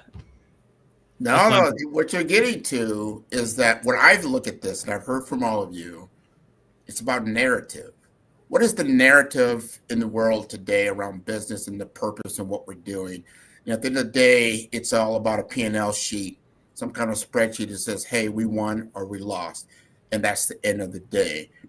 However, as we go through life, we understand that there are definitely other measurements of success, because things begin out of nothing for the most part. We weren't talking about AI 3-4 years ago, and now we are, and it's created a lot of profitability in other parts of the world. We weren't talking about cars before we were dealing with horses. So the narrative shapes the conversation, but we've got to understand that this is human endeavor. It is the human element that creates value. It's the human element that creates the profitability. So the true value is in the human component. And when we look at that, we've got to understand this next question, which is around resilience and persistence and finding a new way to win, meaning finding a new story that fits what you're doing and not what someone else is doing and how their system of measurement is. How do you find your way forward? I want to bring this over to Tiffany, because she is started in the world which she cannot see. For some, that is a tremendous detriment, but she has found a way to win. Talk to us about resilience and persistence from your lens. I represent multiple identities, and the three main ones being an African American woman with a disability all come with challenges. And the primary one, which you stated with the disability, for my identity's sake, I do not necessarily believe that I have a disability. I don't consider myself a disabled person. I live with a disability. The world that I live in, though, however, has made me relatively disabled, because between these two entities, myself and the world, I cannot change my condition. However, society can. It just chooses to go about it in a gradual pace. So resistance, endurance, perseverance, it comes at a necessity. If I do not adapt, if I do not find alternatives, then I cannot sustain a quality of life. Also, there is this weight that I hold of, being a trailblazer, which means, all pun intended, I do not see the path in front of me. I am, in the case of Chris, chopping wood and hoping that that path that I have cleared is enough and will suffice for those that have lived situations and experiences like I do to follow suit. So, persistence looks a little different. One quick story, 2 years ago, I went to go pursue higher education and went to a PWI as well as a HBCU, and both, the barriers were just, to me, ridiculous. How can you code if you're blind? You don't have enough experience in leadership. So I just took that year to prove them wrong, not for the sake of, just I had a chip on my shoulder. It was, you have not encountered many people like I do. Let me be the example. And so I always say, and not as I'm not bragging in no way, but to graduate with multiple honors, as well as to get, awarded by Black Enterprise, 40 under 40, it was a testament of everybody that has lived experiences like I do that can follow suit. Just going back to your first question, that's how I measure, success not by profit, but what barriers are being eradicated. Mm-hmm. This is important. This is from the heart. This is from truth. That's very hard for, when we were all talking about AI earlier. How do you measure that? How will a machine measure that? Really, the human component is still undefined. And it will be something that is going to be a challenge as we move forward, because we are very adaptable beings and we shift and change a lot. Along these lines of resilience and persistence, I'm going to bring this over to Russell. Look into your story and how you've become persistent when you had to step up your game. You had to level up, and that caused you to get to a different understanding of even your own self and what your career is all about. How would you answer that? It's a very interesting question, Grant.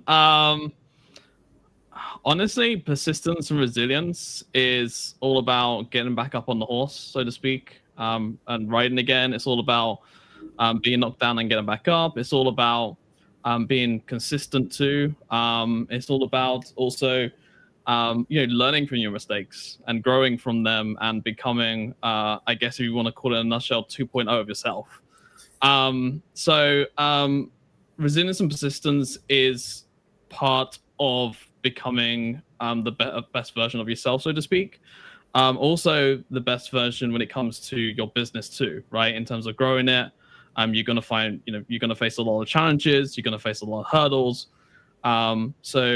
Yeah, I think in a nutshell, it's part of the journey, and you really want to enjoy the journey for what it is, and not just like try to see the end goal and that's it and just get there. Like you want to just teleport there and go, boom, I'm here, right, kind of thing. But yeah, I think it's just part of the we'll call it entrepreneurship, so to speak. But also when it comes to your own career, your personal life, etc. It's just part of it also. So yeah, and then also I guess I'll add too, like when it comes to, if you're thinking about social impact, when it comes to the social impact side of things and society and everything like that too, when it comes to resilience and persistence in that, like if you want to make change happen, then you have to be resilient and persistent in that too. So I'll just add on to that and finish on that. So no, I love that. We've got to understand that what we call profit, right? We talk about winning. We talked about that earlier. It is an outcome. But before you can get to that outcome, you've got to put forth your will. You've got to be persistent. It's just not automatic. It's something that is a result of really of hard work. When I think of Arjun and what you're doing in vertical, farming innovations, you're changing lives. You're starting from scratch and says, you know what, I'm going to take on this particular endeavor where they're in the Chris Lafayette's words, or I'm going to chop some wood. I'm going to go where no one is right now, and I'm going to create there. What does resilience look like for you in that process? Yeah, definitely. It's a low margin business, so it's the impact that inspires me more than the monetary potential. So, with having a potential to feed consumers in underprivileged communities, help address food deserts, so that is a big motivation for me, and that helps build my resilience. And I think resilience is and persistence. This is an underrated character among several big successful entrepreneurs. You talk about them being smart, but I think more than anything else, they are resilient and persistent, and this helps you solve bigger obstacles. And by solving bigger obstacles, you can build bigger solutions and create a bigger impact. Aha, I love that. I love that. That's what we're talking about. Now we're getting into the game and how you truly win. When I come over here and I look at Dr. Venu, and Dr. Venu, you've done a lot in the world of enterprise and AI. From your perspective, how do you balance resilience and responsive innovation in your world? So the winning starts from the negotiation first, because negotiation is the foundation. Anything, the vision you want to implement, execution starts from the negotiation. So that negotiation gives that, collaborating with similar kind of sectors. For example, A will be collaborated with agriculture, pharmaceutical, warehouse. So this is the way, negotiating with the different sectors, and that leads to the winning factor. Mm-hmm. Mm-hmm. The collaboration plays a key role.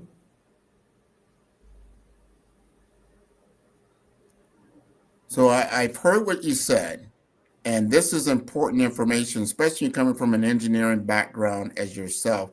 And also, Raul, you have an engineering background. You've built intelligent data systems globally. To help us understand the key to building a scalable and an empowering ecosystem, what resilience did you have to go through to get to where you are now? Yeah, so this really, the interesting question. So how I look at, right, like failure is not like real failure, right? Failure is for stepping for your success, right? That's how I usually look into it, right? So I just want to give an example, right? Like, so we usually have all the social media platforms, right? Like, since like we are the nonprofit, like, we do a lot of advertisement and all, right? So we bring the data into our systems and we generate the visualization to the C team and all that people, right? So that way they can, get the complete insights. So what we used to do, so we completely rely on that like third party tool vendors to, bring our own data, right? And we pay a lot of money to them, right? Like, every year, like, we pay hundred of thousands of dollars to them, right? So then that's where I started thinking like, okay, so it's our data. So we have the technology in our hand. So why can't we maintain and, implement our own solution altogether, right? So then I started thinking in that direction, right? Yes, it took me a little while to, understand what they're doing, how they're operating and everything, right? Then I built my own API ecosystem, which will, yes, it took a little amount, so that way, I need to have the infrastructure ready and a code ready, everything up and running. But that's kind of in one-time investment, right? So later on, so you don't have to pay anything. So everything comes and you will maintain your own data in your API ecosystem, and which will work seamlessly, and you will connect with all the KPIs, metrics, and when C teams are using those, it's a really, really benefit for them. So that's how I look. One, failure is not really failure, right? Like what you are learning from them, right? Then how you are bounce back to, from that failure with your innovations. So that's how I usually look into it. And I think that's so important to understand these stories. You both, all five of you have shared stories of resilience. In the audience, they're asking, hey, when I hear resilience, I'm thinking, trauma or trauma survivor. I think it's all of those things and it's more. In the book I just wrote on First Light, I talk about resilience as part of the brave framework. I frame it in the world of a mountain. And when you're about to take on an endeavor, you're going to come across different complications that you weren't exactly anticipating. And so, in order to be resilient, you're going to have to start thinking about resources. You're going to start talking about research. You're going to talk about relationships that you have that you're going to have to garner as you then take on the trek and climb up the mountain of resilience. It's very, very important to understand before you're on that mountain that you're trying to achieve that goal and you're like, oh, you know what? I forgot certain things. You don't want to have that. You want to gather your resources and understand and get the will to move forward. Tiffany has showed us that way. You've got to have the will. She came across different, other people's perceptions and said, let me step back and I'm going to assess this situation and then I'm going to step forward. That is a classic example of what you call persistence and resilience to achieve your desired result.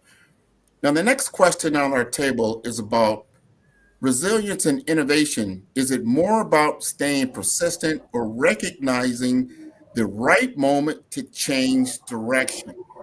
I think we've already kind of answered that through Tiffany's example. That's exactly what she did. And I want our audience to really lean in and think about your own lives. When did you have a chance to either lean in or step back to get to the desired result and understand the narrative that is in front of you? Now, when we ask this next question to our panelists, we're asking it as a team, as all of us, because failures, as we heard, do become stepping stones if you have the right mindset around it, right? So let's lean into that a little bit forward about failing forward. How do failures become stepping stones when resources are very, very limited, as we are finding now in the world that we live in? So I'm going to go back to Tiffany. How have you got resilient when you've had limited resources? I think there is an inherent ingenuity that comes with the loss of a faculty. I just did a post on LinkedIn this morning that that I said, if you want to test the true utility of your AI tool, let a professional with a disability use it. We're going to extract from it its bare use, but in a very tangible and applicable way. And then we'll find different, modalities of it.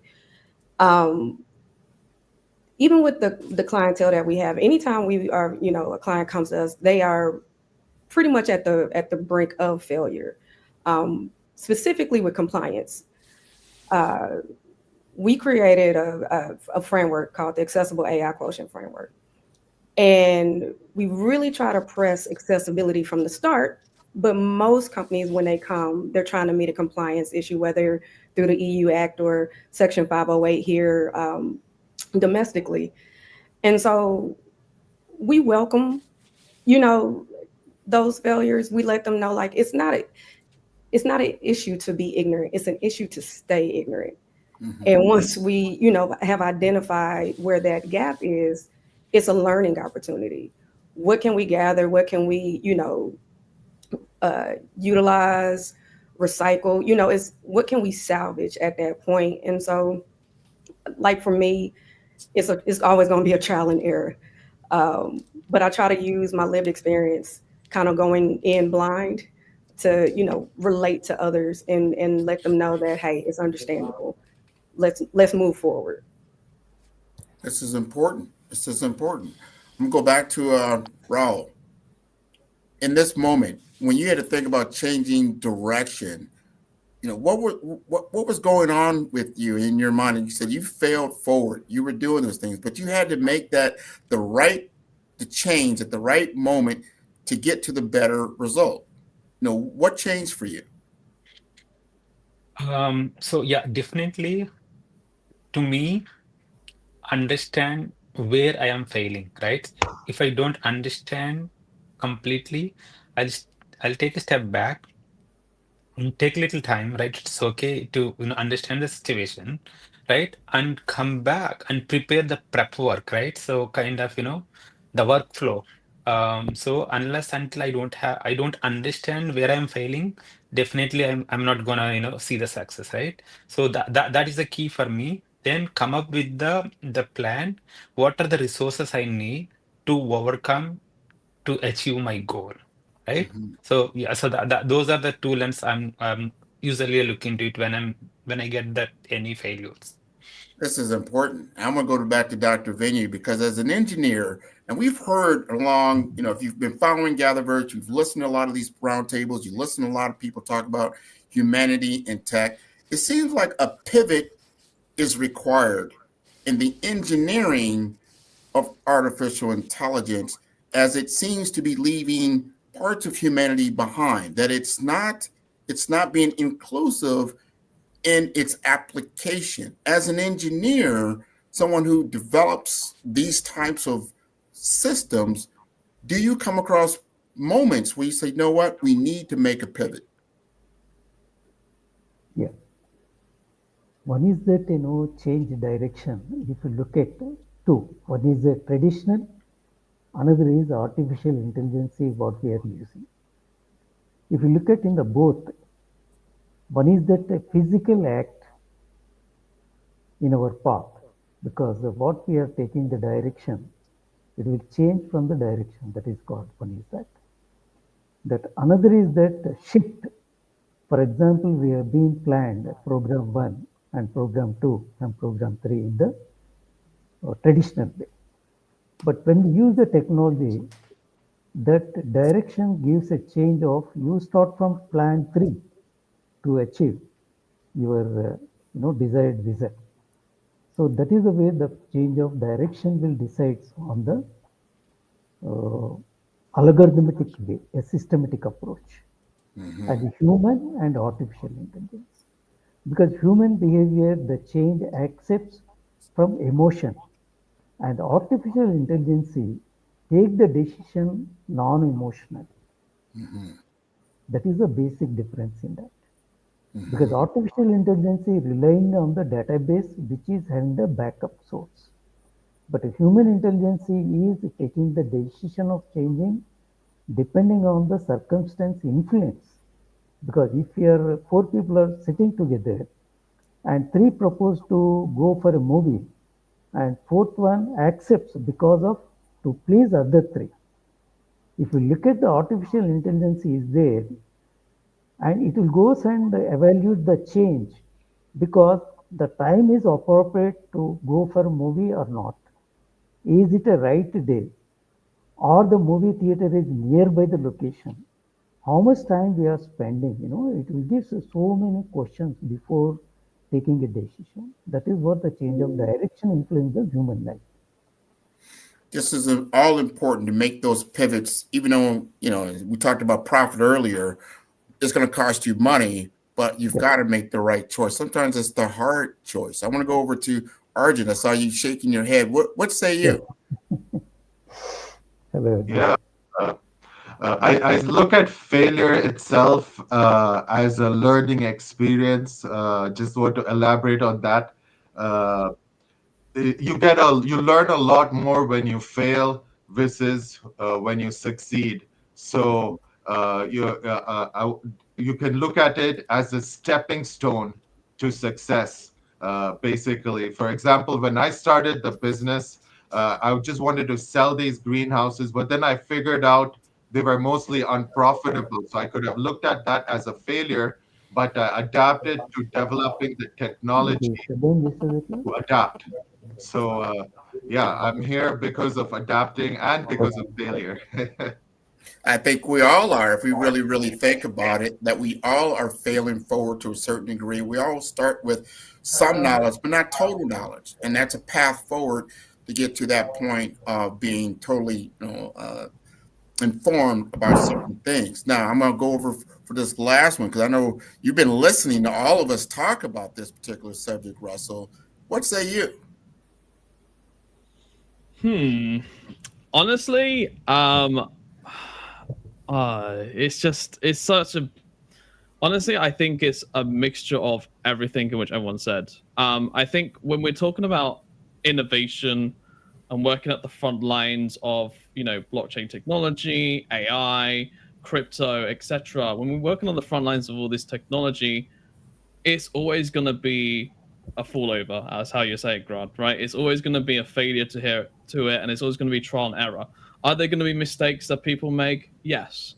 Can we afford to make those mistakes in AI? Well, that's a different question. But one thing I will say is that, in order for us to innovate, I like to say what Christopher likes to say, whereas there's two things that can be true at the same time. And what I mean by that is, on one hand, you can have the safety side, and on the other side, you can have innovation.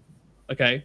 So two can be done at the same time. And if that's true, then we should be able to combine the safety and the innovation at the same time and be able to be resilient in that by pushing forward and by failing forward, like you say, Grant, but also do it in a safe way too, so that it doesn't cause mass disruption. So I'm looking at this maybe from a slightly different lens, more of a innovative lens.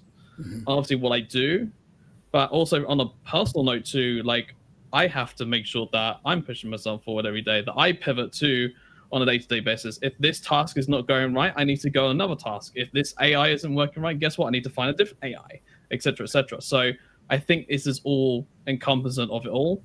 And I think it all comes together under those two banners, like you're saying. Understood. And I want, this is good. I want the audience to truly lean in on this next question, because this is why we're here. How do we win, especially if you're small and they're big, right? David and Goliath we have out here. What does this look like? What kinds of ecosystems allow individuals and small teams to find a way to win faster? We have never had an opportunity in front of us like we do right now. You have access to information, lightning speed, that you've never had before. You can get Harvard grade intelligence, case studies worldwide that you never could before. This should be the most creative age in mankind if we utilize it correctly, because the small doesn't matter. Size no longer is the same, detriment that we had before. I didn't have enough resources. I don't have enough money. There were barriers put in front of you. Those barriers have gone down tremendously when it comes to creativity. These tools are now available to everyone. And now it's up to you to utilize them, to ingratiate yourself in this kind of technology and find a way to win, and to win fast. Speed to market is paramount. And if you have something that you truly believe in, that you know will make an impact on the world that we live in every day, we owe it to ourselves to bring it forth. So the question of the day is, as we go back to Tiffany, as you read this question, how would you answer it?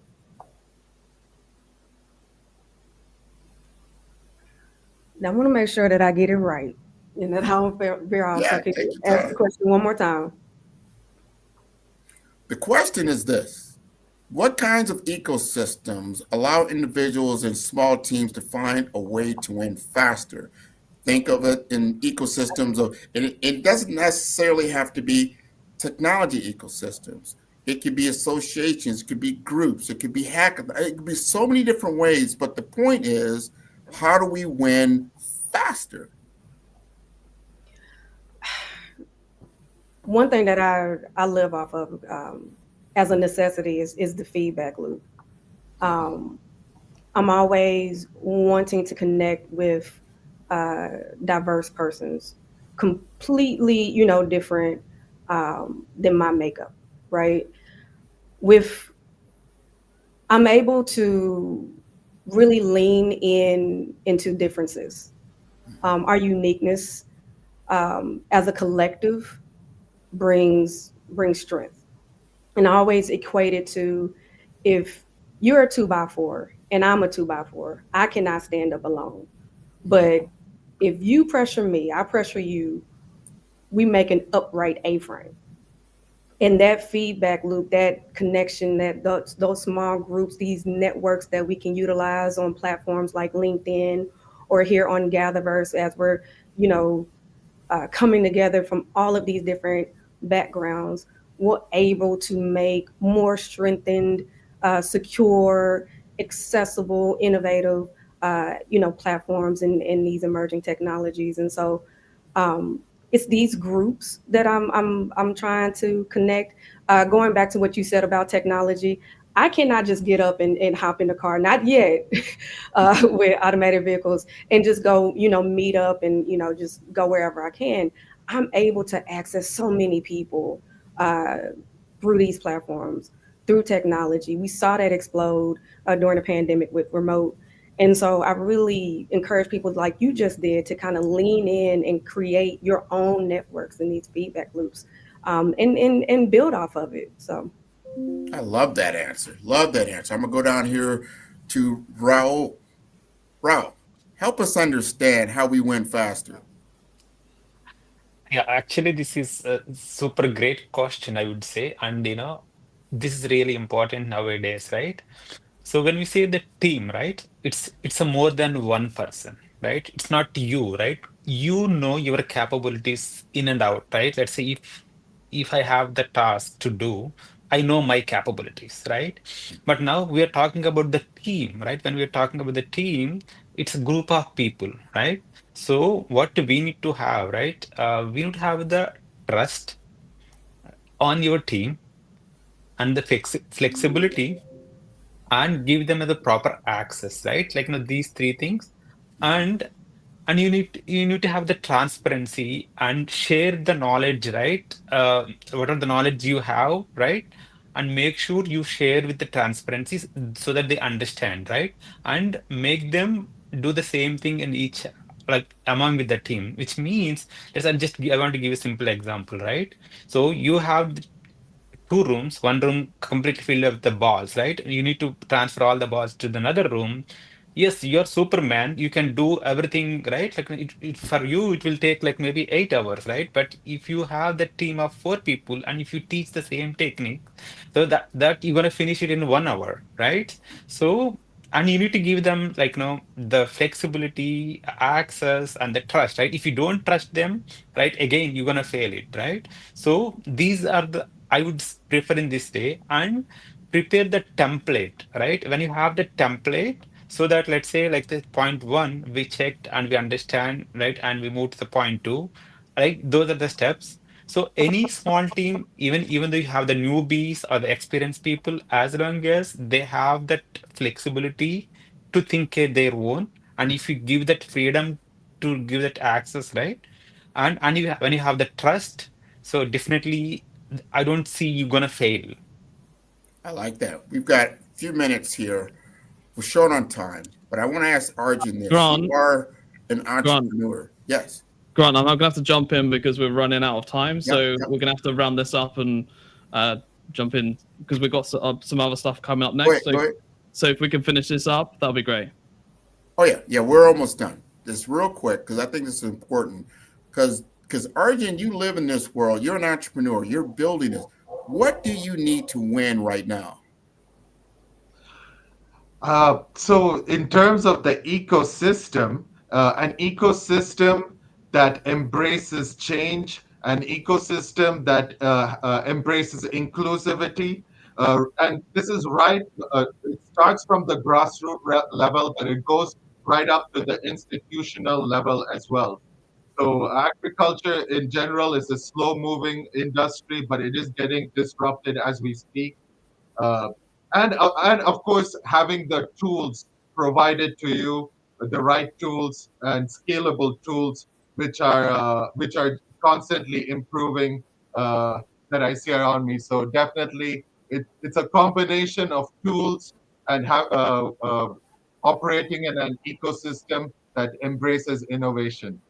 I like that. I like that. And Dr. Venu, what say you? Because small teams having the advantage. One is that faster decision making. That is the one biggest advantage. And second thing is that stronger ownership with the small teams. And the last one is that very clear communication with the small teams. That is the beauty of success. This is it. So we're concluding here, but you just heard the raw truth, lived wisdom, hard-won lessons from remarkable leaders, and each of them have made a way in systems that didn't really offer them one. They had to get resilient, they had to be persistent, and then to get to visible outcomes beyond just profit, because there was no profit at the point. Profit is an outcome on the other side of the ball, but you've got to play the game to win. I want to thank GatherVerse for having me on, and all of you on the GatherVerse North America Humanity for Tech. Let's go. Yeah. Thank you all. Good day.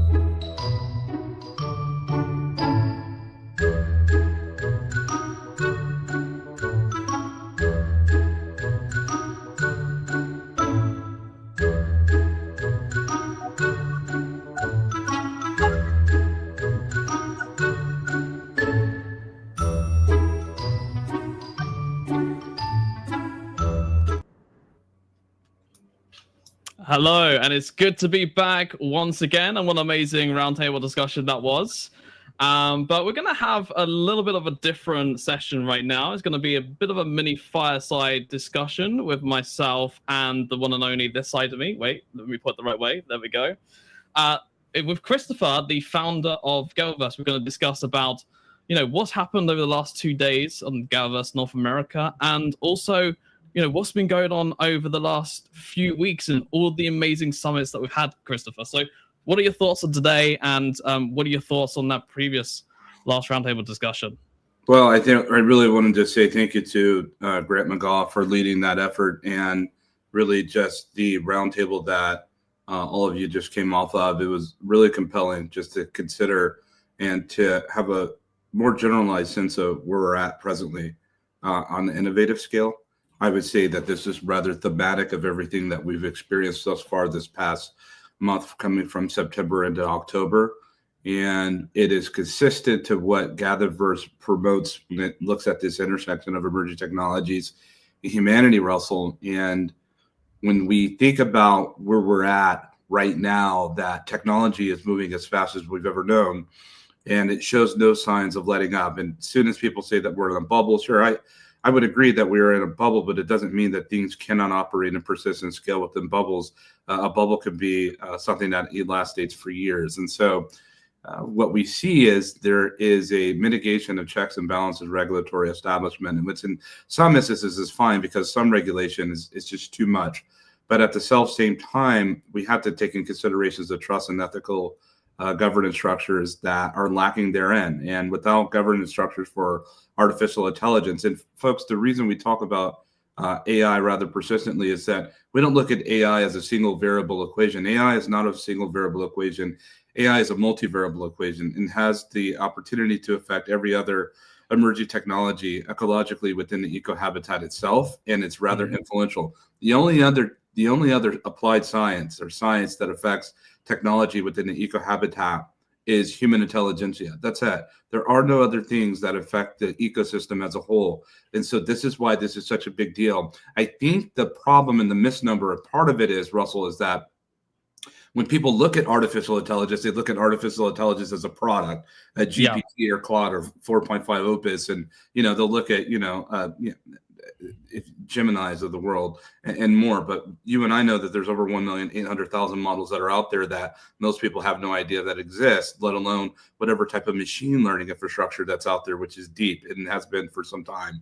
So I think overall, when we hear the sentiments of humanity and thinking about human persistence and the real need for human preservation of expression and our outlook on these things, we don't just gather because it's a feel-good narrative. We gather as a way, as collectively, creatively, to find our way within this AI frontier that has no compass and no guiding North Star.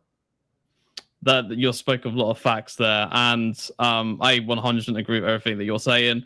I'll even just add on to that as well. Like, I think, bringing people together, having these discussions, getting people from around the world to participate in these discussions is so important.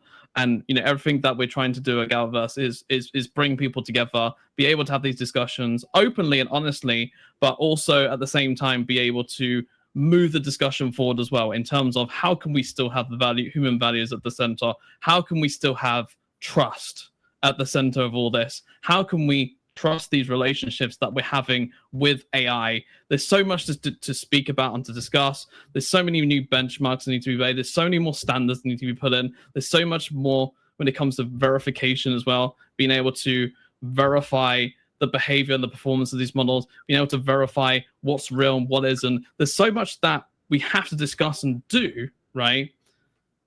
These roundtable discussions that we have and all these people that we bring together is so inspirational, it's so educational, it's so admirable, right? That I think GatherVerse is fundamentally moving things forward. So from your lens, Christopher, you're the founder of GatherVerse. You started this 4-5 years ago. How did you even come up with the idea of even putting a humanity GatherVerse, let's say, event, so to speak, and bringing people together. How did you even come up with the idea of bringing people together? I want to kind of go within that direction because I don't think anyone's ever asked you that before. And I want to find out, why did you do GatherVerse? I don't know if anyone's ever asked me on GatherVerse per se this question, but I've been in more interviews than I care to count in different types of programming mediums to be able to express this. I'll say it like this. One, it was just placed in my heart and mind to do it. You know, when I put out initially an author to 7 standards of the metaverse, I saw that take off years ago because I saw that, excuse me, there were other people that were defining the metaverse more in a technical sense and more on the product base. And you can never take true science and make it into a product. True science is never a product. Science is science.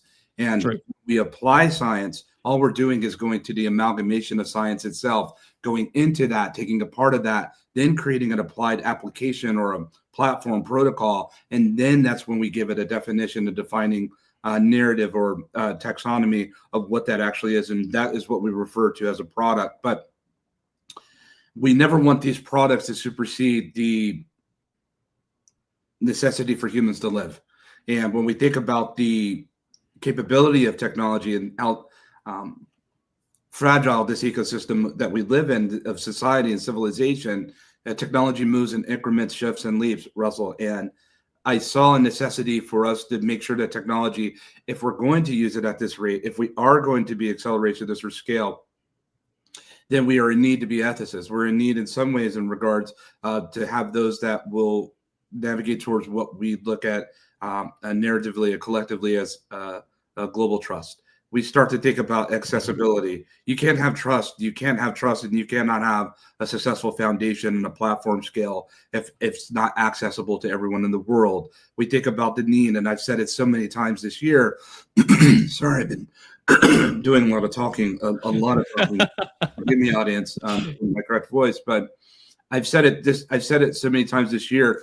And I continue to say it, and I hope that technologists will take this to heart, that technologists are in need to become educators. Yes, you can build great products. Yes, you can build great platforms. But don't you know that you have an inherent responsibility to give that which was given to you?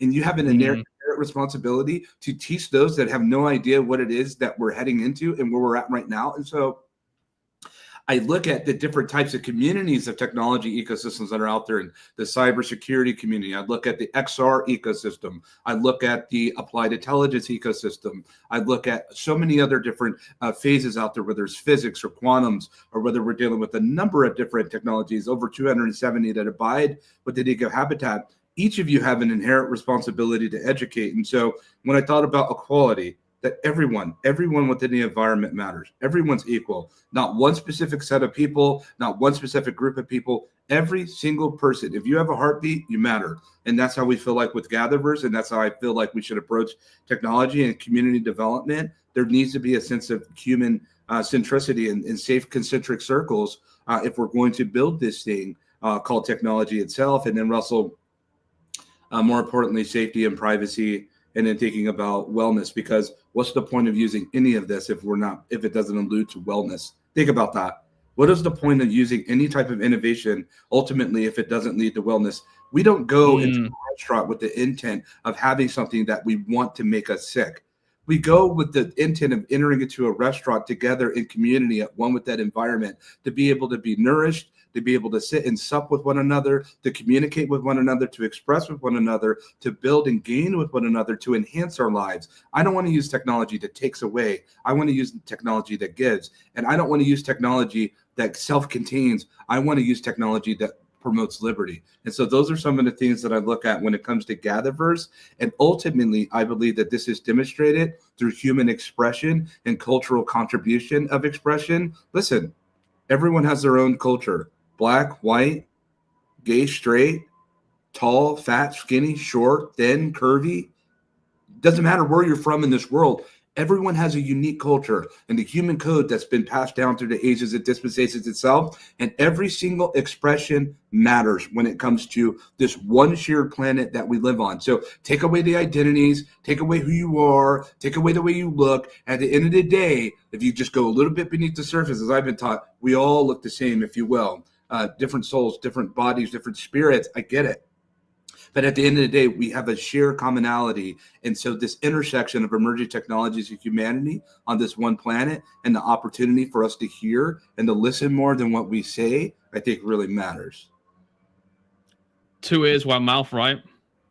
As I've been taught, you could take that secularly and you could take that sacredly. Absolutely. Listen to more what we speak. And I have listened to just about every single speaker that has ever spoken in GatherVerse, over 33 global summits, over what I think 2,000 speakers now. We have many different summits coming up this year alone. And if you really listen, Russell, if you really take the time to listen, not listen so that you can get the next word out, but to listen to what somebody's saying, you'll have such a better appreciation for cross-cultural communication and intercultural development. And you'll be able to empathetically walk for a moment. For a moment, I have walked in the shoes of others from different places around the world. Our predecessors never had this technology to be able to do this. So that's true. Think about that. Think about our predecessors didn't have this. We didn't have this when we were younger. So this is a pioneering way of moving forward. Now, does virtual replace in person? Never.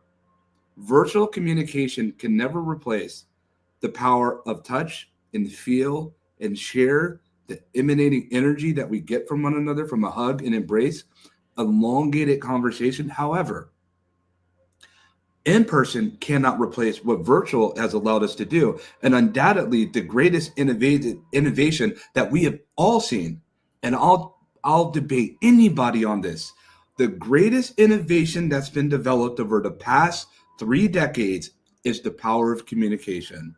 Why not take full advantage of it? And that's what we're doing. 100% agree, Christopher. And yeah, there was a lot of said there, and I just 100% agree with you on everything that you're saying. I want to switch gears though for just 1 second, and obviously this will be my last question, and then we can finish things up and get into the next part of the GatherVerse North American Summit, day 2, 2025, of course. And also, by the way, next week we do have South America GatherVerse Summit coming up, which I'm looking forward to as well. But I want to switch gears just to kind of speak about AI more, because like you said, this is the biggest change of our lifetime. We're in the age of AI, whatever you want to call it. It's all the same. You have said to me, we have 8 months, maybe 9 months left, for humanity's best innovation, so to speak. So to everyone that's watching, listening, watching on GatherVerse.live and many other streaming platforms that we stream on, what would you say to people in 8 months' time when AI is here? What would you say to people and what to do in terms of when this new exceptional innovation comes in 8 months' time? This is the last greatest concentration of human scale of innovation we'll ever know. We will never see this much human concentrated effort in developing technology, because in 8 months' time, and hold me to it, GatherVerse, hold me to it, turn over the hourglass, keep the car running, because in 8 months' time, we will see a level of automated scale of innovation from these non-deterministic agentic systems. There were incredible announcements made just this week about the capability of non-model drift, that a machine can operate at 30 hours proficient with no drift. Listen, why do you think, world, why do you think we're seeing all of these data centers and all of the biggest investment we've ever known in technology? Not just contemporary to our time, in a lifetime. The biggest financial investment we've ever known this year in data center development. Why?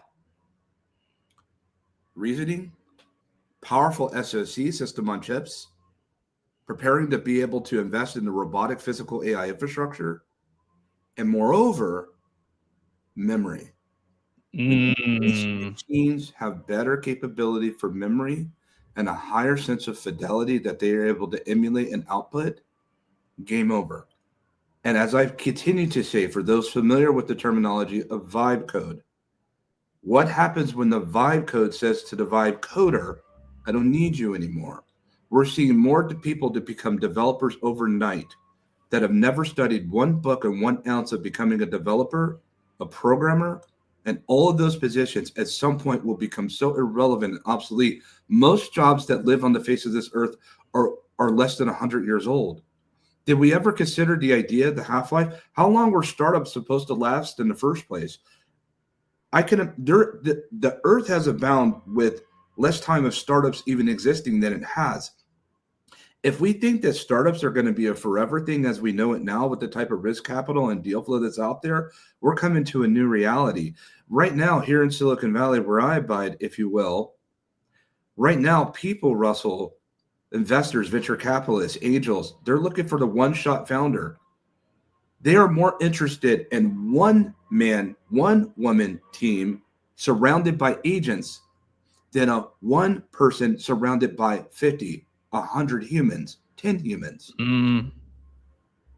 What happens when they can completely remove the human out of the way and they just invest in the machines to build the things that they want to go to market? But here's the problem. While everybody's building and everybody's developing and everybody's selling, who's buying? If everybody's trying to build and sell to one another, who has the financial currency and the wherewithal to be able to buy beyond the basic standard commodities? Because commodities and be able to even purchase for commodities is even being tested. People are poor. People are starving. People are hungry. People are scared. People are sick. People are worried. People are living paycheck to paycheck. Some people don't have paycheck to go to paycheck. People need help. And I'm not talking about people that we would look at, the ones that we supposedly are despondent. We're talking about professionals. We're talking about technologists. And we do need to innovate for what's next. That's the big part of it. It's not just, oh, look at the doomer narrative, but we have to take a look at post-labor economics in this AI hyperscale world. And we have to take a candid look at it. And the reality is we'll have to build our way forward with the given grace and mercy and the tools that we're given to be able to say what's next. And that's the giant step. But whenever there's a generative state, there's a degenerative state. There must be something degenerated in order for something to generate. And that's where we're at right now. Who are part of the degenerative or degenerated form or ecosystem, and who are the ones that are part of the degenerative ecosystem? And here's the last thing I'll say about this. In civilization, I don't care how much money and profit that you scale, if you do not have societal balance, that whole entire society cannot and will not sustain. That's just the nature of things. If we've noticed that through the ages, if you do not have societal balance in civilization, the whole ecosystem comes down. GatherVerse really would like for that not to happen, if possible, to be prevented. And these are the reasons why we're the ones on the other side of profiteering and big capital gain. By all means, make money. I'm all about that. Let's get paid. But my goodness gracious, never let that dollar supersede the need for human preservation of existence. Facts, Christopher. And humans have always come first. Human values, human alignment, human centricity. And on that note, we have finished and concluded our Fireside Chat. Thank you, Christopher, for coming on the roundtable fireside discussion. And up next, we have some more videos, one from Zairi and one from Thomas Wilson. And it's been a pleasure having you. Thank you, GatherVerse. Thank you, team. And thank you for everyone, especially Ella. I've been seeing her the comments flying in like anything. And Lynn and so many other people as well. Let me just quickly say, Celeste as well. Hello to you as well. Captain Walker. And from the different platforms that are out there. And for all of you that don't have a social stream, we know at GatherVerse.live that many of you are not YouTube. That's not our only destination. And many of you are watching from GatherVerse.live. I get your screenshots all the time and from other different social platforms and restreams. We want to say hello to you as well. And even though you're not able to chime in, one day we'll build a GatherVerse ecosystem where we'll all be in one unified location where you'll be able to do that. We're working on that. But GatherVerse is a free platform, and so it makes it a little bit difficult to do these things. So please know that we're doing our best to be able to produce free publications and broadcasting, and that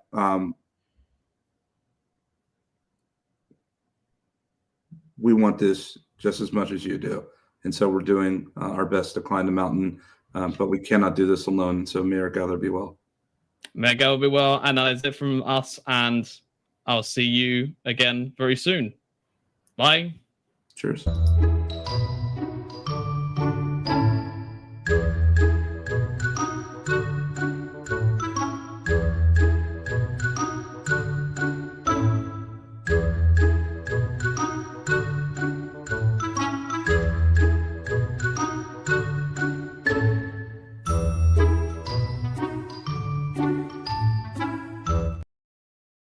Everyone's racing to build with AI, but here's what I've learned.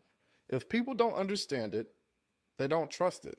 And if they don't trust it, it doesn't matter how powerful AI is. They're simply not going to use it. My name is Zaire Wade, and most people also call me the AI translator. My mission is simple. It's to help people go from AI confusion to AI clarity. In this short session, part of GatherVerse, I want to share a quick 3-step human-first blueprint for adopting AI. Yes, it's a framework shaped by my own experiences, navigating the chaos of technology while building an online community predicating off of helping others adopt AI. The first lesson I learned was you must listen before you build. AI adoption doesn't start with data or dashboards. Ironically enough, it starts with people. When I first began exploring AI tools and automation, I used to just jump straight into the coding, straight into the prompts and the pipelines without first understanding what people actually need.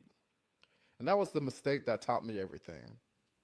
When I first built this AI execution community helping others adopt AI, I started by asking a simple question.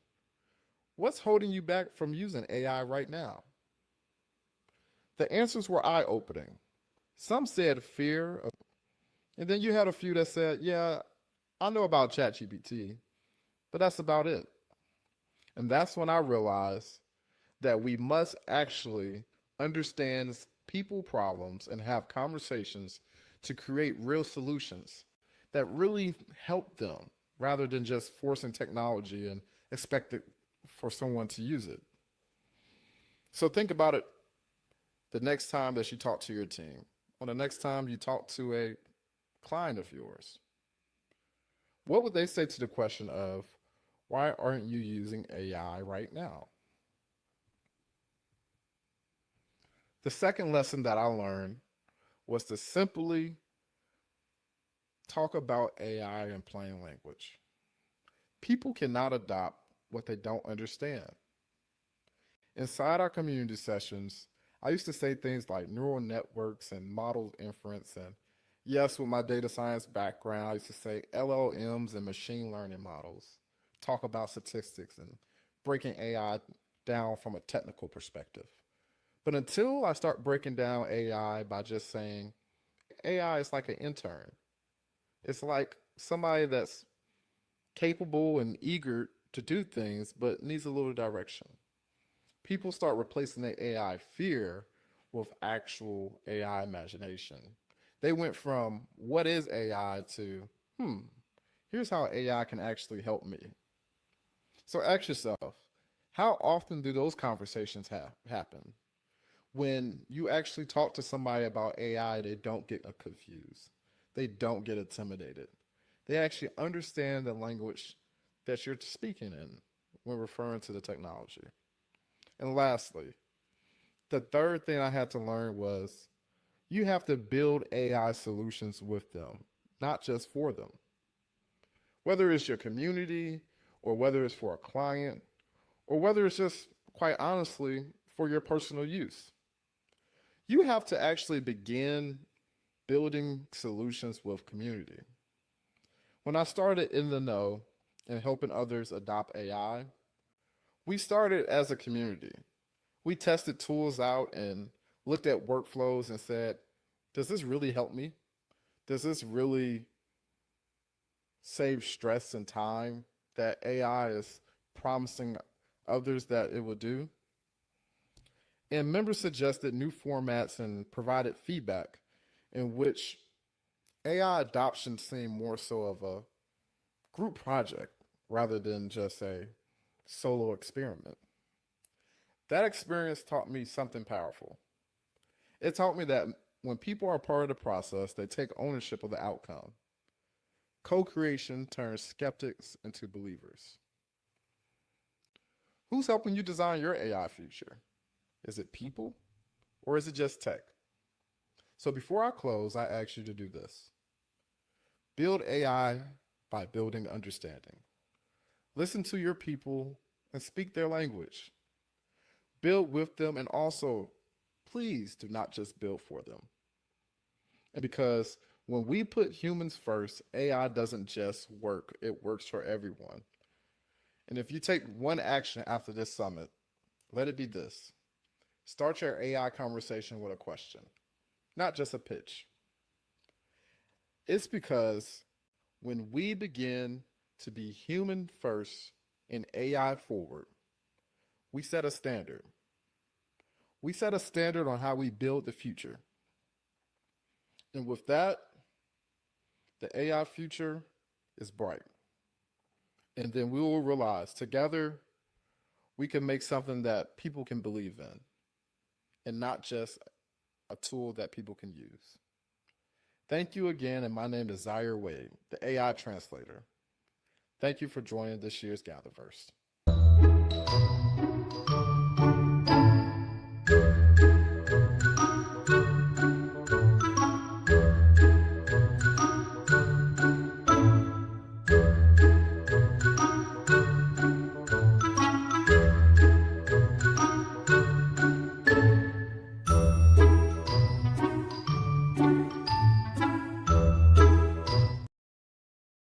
Hello, my name is Thomas R. Wilson. My pronouns are he, him, his.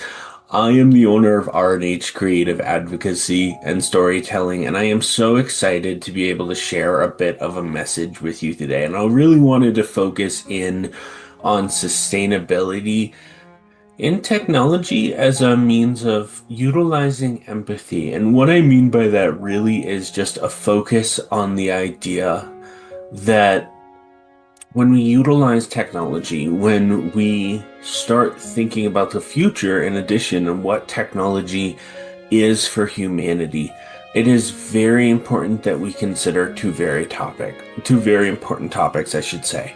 One of them is sustainability. The other is empathy. We as human beings, and I know this is true and it might be a little hard to hear, we're not always good at perspective. We may get hyper-focused on where we are now, how we can make things better now, but it's also really important to highlight, especially in a world that is constantly growing to adapt empathy and sustainability, that our future is largely shaped by our actions now. And that is especially true with technology, whether it is AI or it is as simple as a TV, or really just how we utilize technology as a tool when interacting with one another. And this world is hard enough, right? Like, technology is regularly used in order to belittle and to hold people back, but that's where this idea of sustainability really comes in.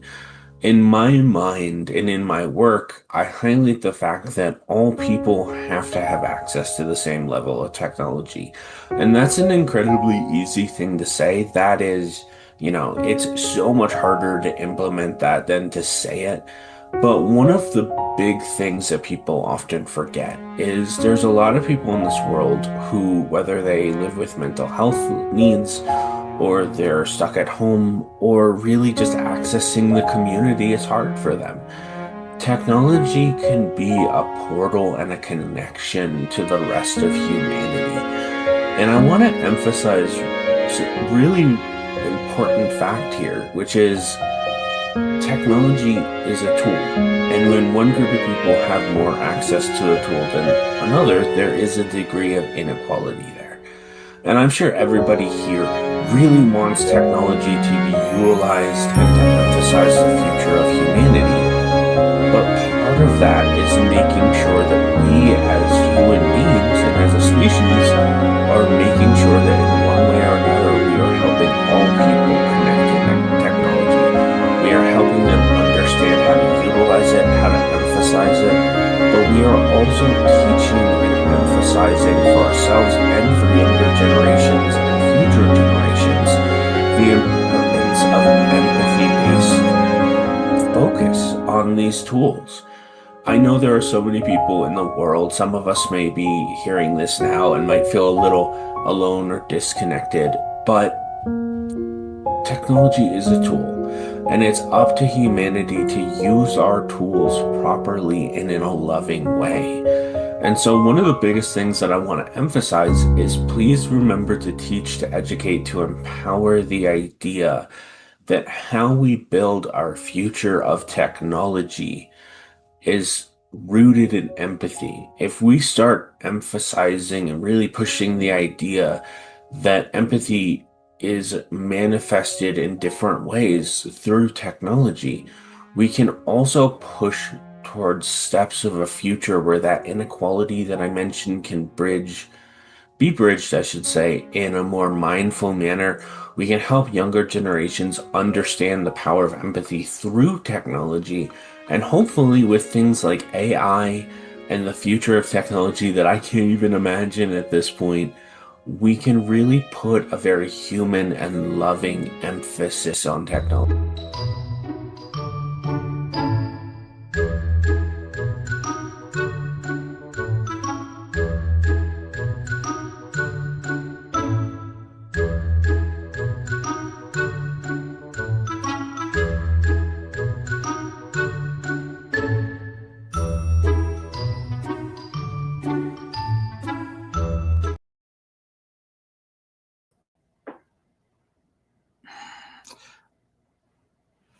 I want to thank everyone for giving their best today. A pre-record, a talk, a fireside, a roundtable, mic issues, camera issues. We live in an imperfect world. Our systems will be imperfect. Our products will be imperfect. We are imperfect. But in giving your best, we do ask for your excellence in whichever manifestation and however you could produce that, in whichever way you can give. We accept it. We accept it all. Come as you are. That's been the thematic and persistent theme for GatherVerse for some time. I want to say thank you to the team at GatherVerse for helping make this happen and the people that work so hard behind the scenes. Some you see, some you do not, but our heart is with you, and we're so thankful for the time that you dedicate and commit to having GatherVerse be what it is. And so importantly, we want to say thank you to each of you that are watching from I don't know where. We have multiple streams happening right now. I kid you not. From various speakers that have connected to their communities, I'm speaking to a sea of strangers and friends. But I want to say thank you all alike. GatherVerse is not about Christopher Lafayette. It's about you. It's about this global community. It's about all of us finding a better way to be able to make each day as well as we can. This is serious. I have never seen such a time in life where people do not care as much as I see now. And at the same time, I have never really seen such a time in technology where people do care. Must we wait for some cataclysmic situation to happen before we care? Must we wait to find ourselves in the trenches of despair before we care with empathy for others? People have become even more cold and calcitrant, lack of feeling, that helping their common man and common woman to be able to find just a better way to move forward and traverse this thing called life. And Chris, I thought this was about products and innovation and technology. That's only a part of it. I have known many pioneers, if you will, that chase legacies, but pioneers, if you will, that have created great things. I know many people of immense wealth, many, yet completely unsatisfied with their inventions and what it is that they've contributed to humanity. Wealth does not deliver health, and wealth does not deliver happiness. Wealth can make a lot of things different, but my goodness, how you make it and what you do with that wealth will tell more of the story. I've seen the other side of that. I know that well. What is good to have all the wealth around you when all the world is burning? What is good to be able to continue to sell these products that are unreliable, untrustworthy, and they're making our children sick?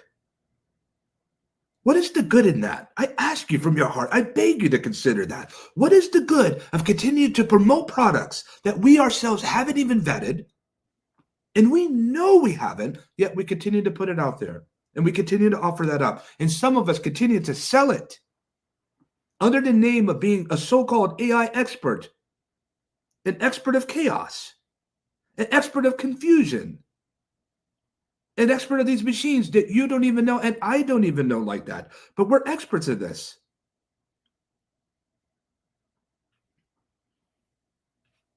Are you an expert? Or are you a champion for truth, for commitment, for reliability, for someone that can say, I know something about this machine. Here's the good, but let me tell you the bad. You put the warnings in the smallest of words, in the smallest of typography that we can't see. We could barely notice. Make that typography bigger, just a little more, so the warning can go out to those that can't see clearly. If we're going to talk about artificial intelligence, then talk about the whole narrative, end to end, on what this means. This is serious. You will not be able to say that there weren't people that came together, that gathered from around the world, that did not warn the people, did not put real solution to what could happen. I am much more interested in the people that build the platforms than the platforms themselves. I am much more interested in seeing people funded in things that they can contribute that's good for today and wholesome for today, rather than wait for the prospect of the so-called naivete and the delusion of grandeur when it comes to these false realities of what we believe that true artificial intelligence takeoff will bring. I see these AI pioneers and technology experts that don't even agree with one another, brilliant technologists. I see them. And they don't even agree with another. What does that mean? I don't place my faith in the hands of them. But I do have a hope, many. And part of that hope is with the GatherVerse community, that collectively, that we just don't talk our way into the next innovation, but we express and we find ways to deploy. And that's what we're working at with GatherVerse right now. We hear you, we see you, and there's more that we want to do. If you have a heart to be able to go into this forest and chop wood with us, come. Let's have a conversation. Let's see what that looks like together. For all of our other events that we have coming up, whether we're focused on the Money Summit, you don't want to miss that. Men's Health Summit, coming off the heels of a tremendous Women's Health Summit. I thought I knew something about women's health. I study and have been in health tech for years. It shows that I have a lot to learn. Men's health, I'm a man, and I get this profound sense that there's more that I need to learn. And there's more that I do not understand than that which I will. We have our food summit coming up. One of the most essential needs of all the things, of nourishment for food. We'll have a conversation on that. Our book summit. We're thankful for our sponsors for our book summit. We have that coming up. All the AI slop that's out there. The internet is stacked and filled LinkedIn, and all these other platforms stacked and filled with AI slop. I want to hear from you. I don't even care if you think what you have to say is not as meaningful or what a machine can render out. I'm not saying don't use a machine to help you with the format and the structure of what you have to say. But my goodness, let your sentiments reign. I want to feel what you have to say. I want to hear what you have to say. Could you imagine coming to GatherVerse and everything that we heard were only machines? What world would that be? Give me your words. Give me your truth. Or you could continue to feed us the machine. And some of us will never know the difference. But at the same time, we will never know who you are. And lastly, I'll say this. This concludes GatherVerse Tech for Humanity Summit Day 2, North America, series. Next week, Europe, South America. Are you ready? We're also vastly preparing for our GatherVerse media, which we haven't officially put out there publicly, but we have quietly put out there, and we are working tremendously hard in the backgrounds. A shout out to the Superhero Engine. That's coming up. We're expecting over 200 women speakers. We have so many people applying for SHE that we may have to go into a second week. Why is this? I believe our women leaders of the world have much to say and share for our 4th annual. We have our annual summit coming up for our AI summit. We have GatherVerse 2026, our 5th annual summit, our flagship, and more, much more. When we started GatherVerse, the Ukraine and Russian war was the very next day at the conclusion of our very first GatherVerse summit. And this war still continues. My goodness gracious. I remember working with people in Ukraine, how innovative they were, how much they contributed to the global ecosystem of technology, but they've had to take keyboards for weapons. And I believe that we are all susceptible to such. And I certainly hope that this does not become the global reality. My heart is with them. A rare prayer for peace for Palestine and Israel. Settle your affairs. Make things better. I'm apolitical on GatherVerse, but some things just remain true to be said. This is a volatile yet very pretty world we live in. I'm not under that delusion to think that it's not, and we don't ignore such things here at GatherVerse. I want to say thank you for each of you for taking the time. I hope you really do go tell a stranger, and I really hope you do go tell a friend, and I really do hope that you consider adding trust to the ingredient of the incredible technology that you're building. I love technology, and I want to see more of it, and I want to hear more about it, but I like it even so much more when it has a side of humanity and a touch of compassion, a touch of care and consideration. If we don't build humanely, and if we don't tell the story, then I believe that no one else will. We either do this together, or we cannot do this at all, because nobody can do it alone. Today, our gather was well. And when we begin,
satisfied is when he's on a drug.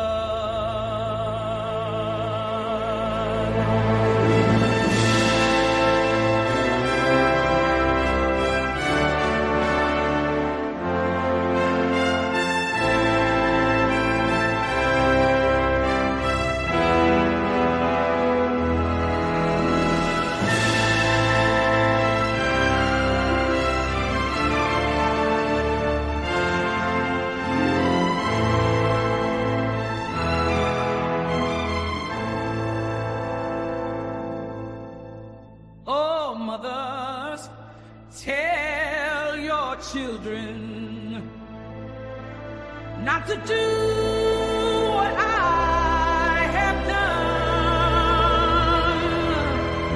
Spend your lives in sin and misery in the house of the rising sun.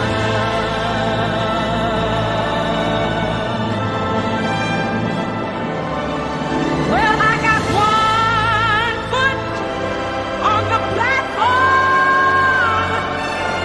the other foot on the trail.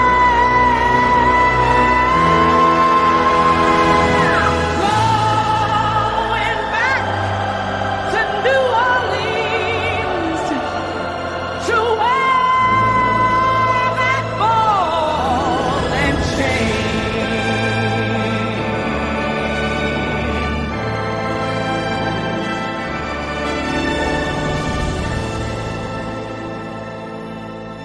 Well, there is a house in New Orleans they call the Rising Sun, and it's been the ruin of many a poor boy. And God, I know